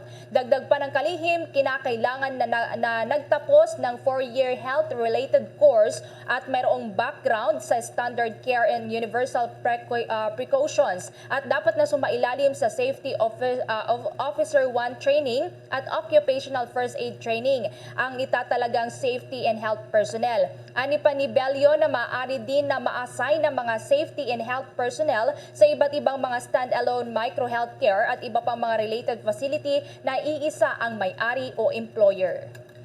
Mga pandetali, may update tayo doon sa pinatay ng mga local candidates dyan sa lalawigan ng Albay at mga nakakagulat din na substitution sa ilang mga lokal na kandidato sa lalawigan ng Cebu. Bago ang balitang yan, nagabala pa ang Department of Health laban naman sa mga nagpapaturok pa ng mga booster shots ng COVID-19 nang walang pahintulot ang national government. Sinabi ni Health Undersecretary Maria Rosario Vergere, ang nasabing hakbang may tuturing na paglabag down sa national protocols. Dagdag pa nito na sakaling magkaroon ng aberya sa mga nagpapaturok ng ikatlo o kaya naman ay booster shots ay hindi pa nanagutan ito ng gobyerno. Ang tanging maaaring mapanagot ay yung tao na nagturok ng nasabing bakuna. Pinakamagandang gawin ayon pa sa Department of Health ngayon ay antayin muna ang Emergency Use Authorization mula sa Food and Drugs Administration o FDA para naman sa pagbabakuna ng third dose. Ang paghahanda naman para sa 3-day National COVID-19 Vaccination Drive sinimulan na ng ilang LGUs sa Metro Manila. May detalye dyan ng Star FM Manila.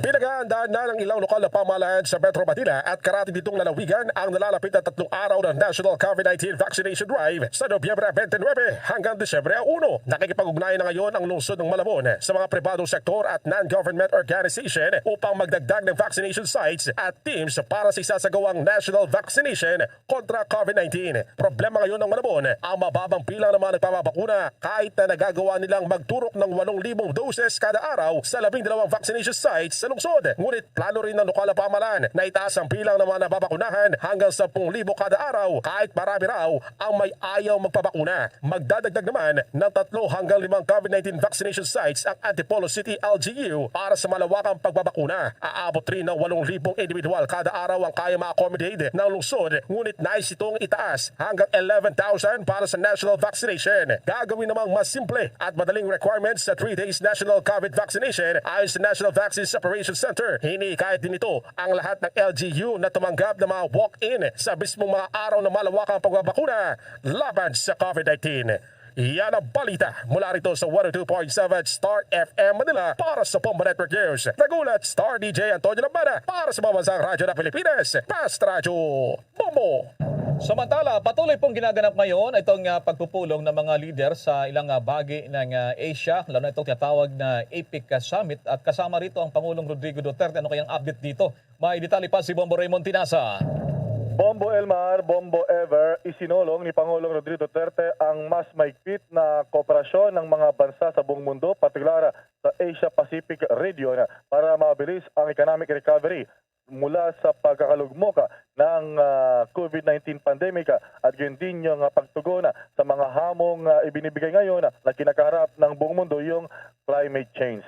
Sa kanyang ginawang intervention sa 28th APEC Economic Leaders Meeting na isinagawa sa magitan ng video conference, iginiit ni Pangulong Duterte na yung mga disparity o pagkaiba ng mga bansa sa pagtugon at pag-recover mula sa coronavirus pandemic ay hindi lamang dahil sa mahina na domestic systems o yung pre-pandemic economic fault lines, kundi dahil sa tinatawag ni structural at artificial constraints sa global economy. At dito ay iginiit ng Pangulo rin na magkaroon yung mga APEC economies na pagbutihin yung risk management systems, mas maganda at pinag-iba yung response and mitigation measures at mas malakas na suportang ibibigay lalo na sa mga tinatawag na vulnerable communities. At dito rin ay hindi napigilan ni Pangulong Duterte yung kanyang paghirit uli, pagsabi na mayroon nangyayaring inhostisya sa pagtugon ng mundo sa COVID-19 dahil sa pangunguna rito ng mga mayamang bansa, at dapat daw ito ay makorek o kaya ay matugunan dahil maiiwan yung mga mahirap na bansa at hindi tayo lubos na makakabangon bilang isang rehiyon, bilang isang mundo. At kasama ni Pangulong Duterte na humarap kagabi o kahapon rather, dahil kahapon yung last day Bombo Elmar, ay itong sina Trade Secretary Mon Lopez, Socio-Economic Planning Secretary Carl Kendrick Chua, DFA Secretary or Undersecretary Lourdes Iparagire, Presidential Assistant on Foreign Affairs Robert Borge, DFA ASEC Gerardo Tamayo at Trade Assistant Secretary Alan Hefty. At kahapon din ay nagkaroon na ng formal na turnover ng chairmanship ng APEC at kung saan ay ipinaabot o seremonyal na ibinigay ni Prime Minister Jacinda Ardern ng New Zealand, ang kasalukuyang chairperson or chairman ng APEC, kay Prime Minister Prayut ng Thailand, ang Waka Paddle. Ito yung simbolo ng APEC chairmanship. At sila naman yung host sa susunod na APEC Leaders Summit. Na ito naman yung bahagi pa ng pahayag ni Pangulong Duterte. The COVID-19 pandemic has exposed the limitation of social protection programs in APEC communities. These gaps can be addressed through the SPF that guarantees a minimum set of social security benefits for all, in accordance with International Labor Organization standards. Third, facilitating the transition of developing economies to a low-carbon economy in face of the climate change. The Philippines reiterates its call for scaled-up, sustainable, and predictable support from developed countries. This should be in the form of climate finance, technology, transfer and development, and capacity building. In the interest of climate justice, we need these interventions to transition to the climate-smart development and adapt to and mitigate the worsening effects of climate change.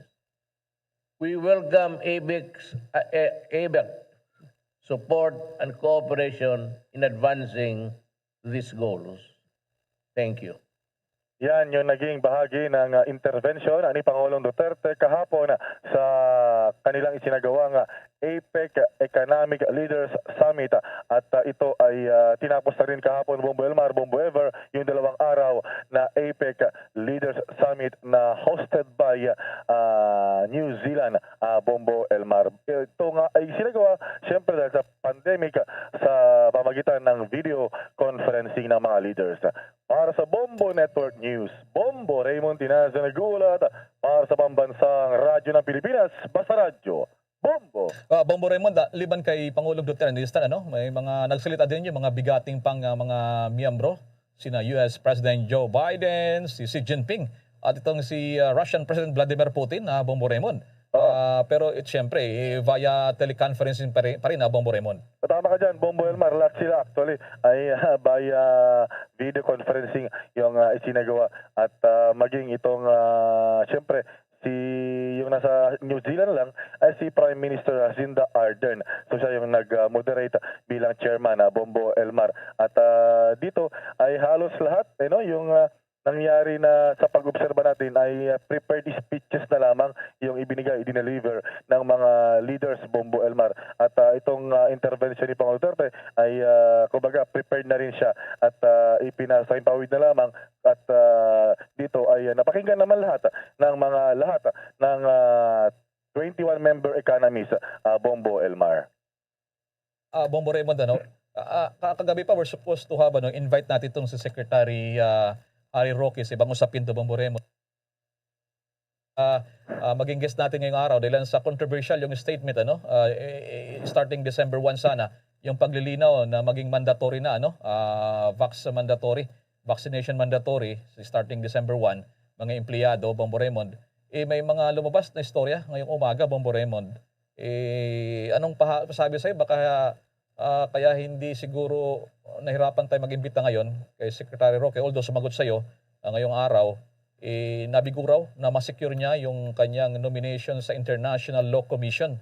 Bombo Raymond, di ba maalala mo, maraming mga abogado sa iba't ibang dako ng mundo ang tumutol kay Secretary Roque na maging bahagi ng International Law Commission, Bombo Raymond? Tama ka dyan, Bombo Elmar, at kagabi tinext natin pero sabi niya tulog pa raw sa gitong oras si Secretary Harry Roque. Pero siguro nag-abang yan at kanina madaling araw ay naglabas siya ng kanyang statement nga na kanyang ikinalulungkot dahil bigo ang kanyang kandidatura, yung kanyang kampanya na mabilang sana sa International Law Commission. Matapos kasi, Bombo Elmar, ng ilang mga controversial na mga hakbang gaya yung mismong mga kasamahan niyang mga lawyers group sa UP, talagang sumulat sila sa lahat ng mga member states. Inisa-isa nila na sinulatan na huwag iboto itong si Secretary Roque. So talagang hinila siya, hinatak siya pababa, ibinagsak siya ng kanyang mga kapwa, to the list, kapwa Pilipino na mga abogado, Bombo Elmar, para hindi manalo doon sa International Law Commission. Kaya ramdam natin sa... Bombo Raymond, to think gobyerno yung nag-nominate sa kanya, Pangulong Duterte. At dalawang beses siyang pumunta ng New York ba, Bombo Raymond? Yes. That's right, Bombo Elmar.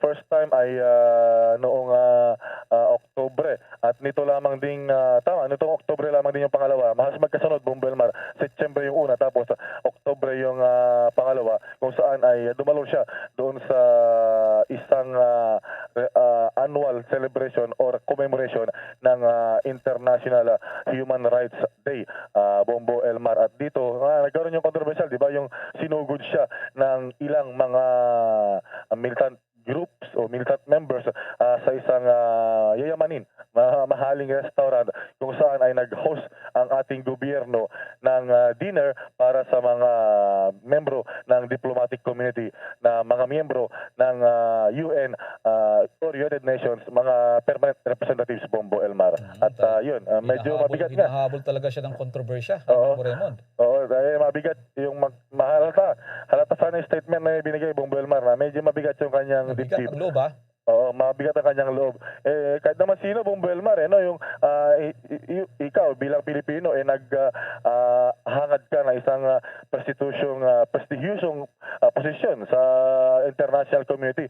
Tapos, kapwa mo Pilipino, yung naglaglag sa'yo, kapwa mo mga abogado, kasirkel mo sa law industry o law profession rather, Bombo Elmar, yung naghatak sa'yo, siniraan ka para hindi ka manalo. Yun ang mabigat talaga, Bombo Elmar. So yan natin. Maraming salamat Bobo Rebon. Yan ang breaking news nabigo si Secretary Roque na mahalal diyan sa International Law Commission na Bombo Raymond. Tingnan natin din. Baka may development pa rin sa kanya. Sabi niya, baka dahil doon sa nangyari sa New York noon, baka tatakbo na siya eventually sa pagkasenador. Baka hapon sa Lunes. Abangan natin. Dahil sabi niya, nagbago na yung kanyang isip. Dahil sa pangyayari doon, na-challenge daw siya, Bombo Elmar. So tingnan natin sa araw ng Lunes. Para sa Bombo Network News, Bombo Raymond Tinaza nagulat. Para sa pambansang radyo ng Pilipinas, Basta Radyo, Bombo. Samantala, ang Albay Provincial Police Office naman lumikha na ng SITG na tututok naman sa investigasyon si kaso ng 3 aspirants mula sa Sorsogon. Abangan ang detalye mula sa Bombo Radyo Legazpi. Bumuo na ng Special Investigation Task Group ang Albay Police Provincial Office na tututok sa paglutas ng kaso sa pamamaslang sa 3 aspirants mula sa Dunsol, Sorsogon. Tumambad sa mga otoridad sa isang ukay-ukay store sa Barangay Busay sa Daraga ang katawan ni incumbent Municipal Councilor Helen Garay na tumatakbong vice-alkalde sa Dunsol at Karen Avirilla at Xavier Mirasol na pawang tumatakbong konsihal. Sinabi ni Police Lieutenant Colonel Bogard Araw, hepe ng Daraga PNP sa pulong sa mga kagawad ng media. Tiwala umano ito sa agarang pagresolba sa kaso, lalo pat may testimonya na ng survivor sa krimen. Nire-review na rin ang mga kuha ng CCTV malapit sa lugar kung saan nakita ang mga bangkay. Ilan pang testigo, gayon din, hawak na maging ang itinuturing na suspek. Si Peter Jomel Advincula alias Bicoy ang itinuro ng survivor at aspirant na si Lalaine Amor na pinakahuling nakaugnayan ng mga biktima bago matagpo ang patay. Mismong si Bicoy din umano ang personal na nagtungo at nagsabi sa mga pulis na nakita ang 3 dugoang bangkay sa ukay-ukay store. Binigyan din ito na may tuturing na isolated case lamang ang nangyari, lalo pat maigtingan niya ang pagbabantay ng kapulisan. Samantala, hiniling na rin ang tulong ng NBI, maging ang pagsailalim sa Witness Protection Program ng mga testigo. Isolated case lang siguro ito dahil ito, mga taga-Sorsogon, dito lang nangyari. So, dito sa amin talagang very vigilant kami regarding crime prevention. Si Police Lieutenant Colonel Bogard Araw, hepe ng Daraga PNP para sa Bombo Network News. Mula rito sa Bombo Radyo Legazpi, Bombo Rafalozada nag-uulat para sa pambansang radyo ng Pilipinas, the #1 radio network in the country, Basta Radio, Bombo! Samantala, ilang mga pangalan din sa lalawigan ng Cebu ang nag-withdraw. Meron din nag-substitution. Kagdepo naman ng agaw pansin doon ng mga politiko rin. At nasa linya ngayon ang Bombo Radio Cebu. Pirma ni Attorney Leonel Marco Castellano ang election supervisor ng Cebu Comelec Province na binawi ni Talisay City Mayor Gerald Anthony Samsam Gulyas ang kaniyang kandidatura sa pagkakongresista sa unang distrito sa darating na 2022 election. Samantala, ang asawa nito na si Rhea Gulyas ay ganoon din ang ginawa sa kaniyang kandidatura sa pagka-alkalde. Sa naganap na withdrawal ng mag-asawang Gulyas ay nag-file ang mga ito ng kanilang mga bagong kandidatura kung saan nagpalit sila ng posisyon na tatakbuhan sa nalalapit na eleksyon. Sa eksklusibong panayam kay Castellano, sinabi nito na bandang 8:00 ng umaga ay winidraw ni Mayor Samsam Gulyas ang kanyang kandidatura sa pagkakongresista. Samantala, sa parehong oras ay winidraw ng asawa nito ang kanyang kandidatura. Makaraan ng ilang minuto sa 9:12 ng umaga ay nag-file si Rhea ng kanyang kandidatura sa pagkakongresista sa unang distrito bilang halili ni Mayor Samsam Gulyas.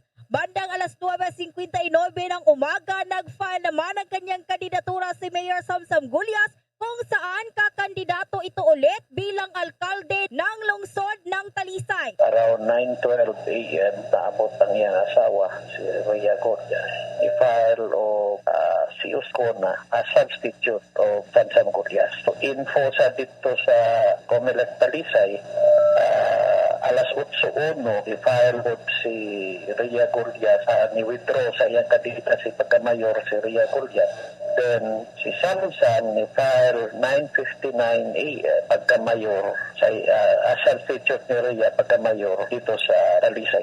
Ang naging pahayag ni Attorney Leonel Marco Castellano ang election supervisor sa Cebu Comelec Province. Samantala, binawi naman ni Tomas Tommy Ismeña ang kanyang kandidatura sa pagkakongresista sa Cebu City South District. Mula rito sa Bombo Radio Cebu. Para sa Bombo Network News, Bombo Jane Rivicoy. Para sa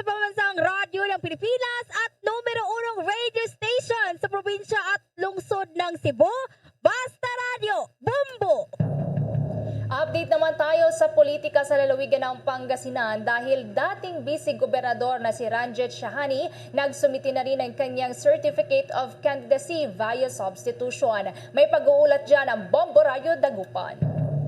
Nagsumite sa tanggapan ng Commission on Election o Comelec Pangasinan na kanyang Certificate of Candidacy si dating vice-gobernador Ranjit Shahani. Nabatid ang ginawang hakbang ni Shahani ay nasa ilalim ng prosesong substitution. Pinalitan nito ang isang Antonio Febre sa pagtagbo sa ilalim ng Partido Lakas CMD. Tatakbong board member para sa ika-6 na distrito ng Pangasinan ang naturang opisyal. Si Shahani, ang pinakamatandang anak ni dating Senator Leticia Ramos Shahani at kasalukuyan ngayong Board of Directors of the Manila Economic and Cultural Office o MECO for Taiwan. And now we are packaging Malico as Baguio Part 2. That's what, I should make yabang. I'm now a member of MECO, Manila Economic Culture Office. Of course, I think I have to resign because I fell na. But we're working at a sister agreement between San Nicolas and a major town in Taiwan to bring all the investments and trade into developing a Baguio Part 2 in Malico once the road is completed. So I forgot, we have many plans for Eastern Pangasinan. Nabatid na ang Lakas CMD ay ang bago ring kinaanibang partido ni Davao City Mayor Inday Sara Duterte. Para sa Bombo Network News, mula rito sa Bombo Radio Dagupan, Bombo Justin Fontanilla Rosete nag-uulat para sa Pambansang Radyo ng Pilipinas. Consistent number 1 sa buong lalawigan ng Pangasinan, Basta Radyo. Bombo! Bombo International News. Nagiging bingi na umano ang mundo sa pagdami ng mga mahihirap at kinukondina ang mga yumayaman ng hindi tama habang sinisisi naman ang mga mahihirap sa kanilang kapalaran. Ito ang naging pahayag ni Pope Francis sa pagtungo niya sa Assis, Italy. Nakatakda kasing pulungin ng Santo Papa ang nasa 500 mahihirap na katao kasunod na rin ng paggunita ng World Day of the Poor sa araw yan ng linggo. Sinabi pa nito na ang nakakalungkot na mayroong ibang tao ang nagsasabi na walang dapat ibang sisihin sa mga naghihirap kundi ang mga kanilang sarili. Magugunitang mula nang maupo ang Santo Papa noong taong 2013 ay naging tagapagtanggol na ito ng mga mahihirap. Bombo Sports News. Sa larangan naman ng tennis, walang planong magpalit din ng citizenship ang Filipina tennis prodigy na si Alex Iyala. Ayon sa 16 anyos na Pinay tennis player na kahit na nakabase na siya sa bansang Spain, nais pa rin niyang maglaro na may nakasabit na bandila ng Pilipinas sa kanyang damit. Isang malaking karangalan niya ang maging kinatawan ng Pilipinas sa anumang international competition. Umabot na kasi sa 14 na titulo ang kanyang napanalunan at naipon sa singles at doubles tournaments sa IATF Junior Tournaments. Pinakamataas na ranking na kanyang nakamit ay number 2 pero ngayon ay nasa pang-4 na pwesto siya, medyo bumaba sa ITF ranking na inilabas naman nitong nakalipas na linggo. Naghanda na rin itong si Alex Iyala para sa 2021 Southeast Asian Games sa Hanoi, Vietnam sa buwan ng Mayo at yung 2022 Asian Games doon po naman sa China sa darating na Setyembre. Hindi na ito nakapaglaro rin sa 2019 Southeast Asian Games na ginap sa Pilipinas dahil sa problema sa kanyang mga schedule. Bombo Entertainment News. Entertainment News. Ang global Japanese boy group na INI may special shoutout para sa kanilang Filipino fans. Alamin ang chika naman mula sa Star FM Baguio. Patuloy ang pagsikat ng global Japanese pop group na INI matapos nga ang kanilang official debut noong November 3. Ang INI ang 11-member J-pop group na nabuo sa sikat na Japanese reality show na Produce 101 Japan Season 2. Sa kasalukuyan nga, ang kanilang debut single na Rocketeer ay may halos 9 million views na sa YouTube. Samantala, masaya umano ang grupo na maibahagi ang kanilang kwento at musika lalo na sa kanilang mga Asian fans. Narito ang special shoutout ng Japanese boy group na INI sa kanilang mga Filipino fans. Konnichiwa, Philippines! Noritas! INI desu! We are INI and you are tuned into Star FM. Basta Radyo Bombo! Yan ang report mula sa 89.5 Star FM Baguio para sa Bombo Network News. Star DJ Gabby nag-uulat para sa pambansang radyo ng Pilipinas, Basta Radyo Bombo. Bago tayong magtapos ang Bombo Radio Philippines po nag-imbita sa lahat sa buong mundo, sama-sama pa rin tayong manalangin. Narito ang Oratio M. Pirata. Merciful and compassionate Father, We come to you in our need to seek your protection against the COVID-19 virus that has disturbed and even claimed lives. We ask you now to look upon us with love and by your healing hand. Dispel the fear and sickness and death. Restore our hope and strengthen our faith. We pray that you guide the people tasked to find cures for this disease and to stem its transmission. We thank you for the vaccines developed made possible by your guiding hands. Bless our efforts to use these vaccines to end the pandemic in our country. We pray for our health workers that they may minister to the sick with competence and compassion. Grant them health in mind and body, strength in their commitment, protection from the disease. We pray for those afflicted. May they be restored to health. Protect those who care for them.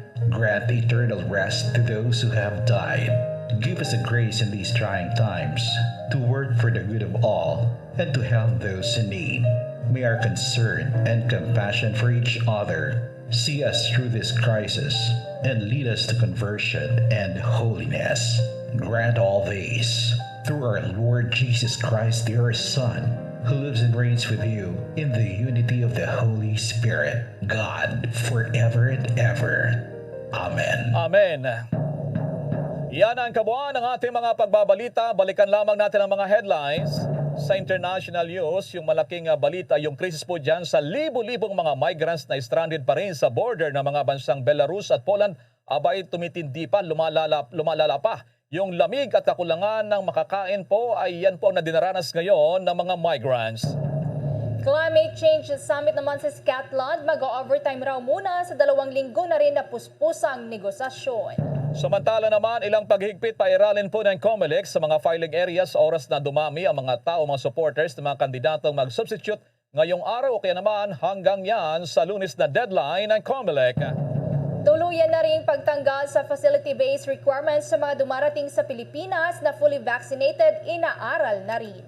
Samantala, DILG Secretary Anyon nagpaalala pa rin sa bagong PNP Chief na si Gerald Carlos tutukan sa trabaho yung kampanya laban naman sa illegal na droga at iba pa namang mga problema sa bansa.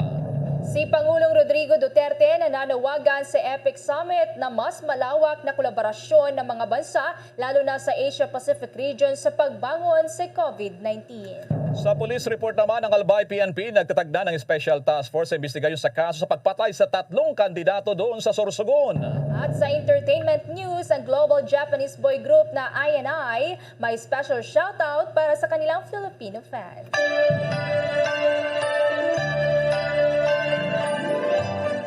Mga kabombo, ka-Star Nation, para sa ating Christmas countdown, 42 days na lamang at Pasko na. At live nationwide, worldwide, via satellite mula sa Bombo News Center, Makati, kami po ang naghatid ng mga balita. Ako si Bombo Everly Rico. Ako naman si Bombel Maracol para sa Pambansang Radyo ng Pilipinas, Basta Radyo, Bombo. At sumainyo ang kalipunan ng maiinit at pangunahing mga balita sa Bombo Network News. Hatid sa inyo ng Pambansang Radyo ng Pilipinas, Bombo Radio Philippines. Sa Radyo Bombo.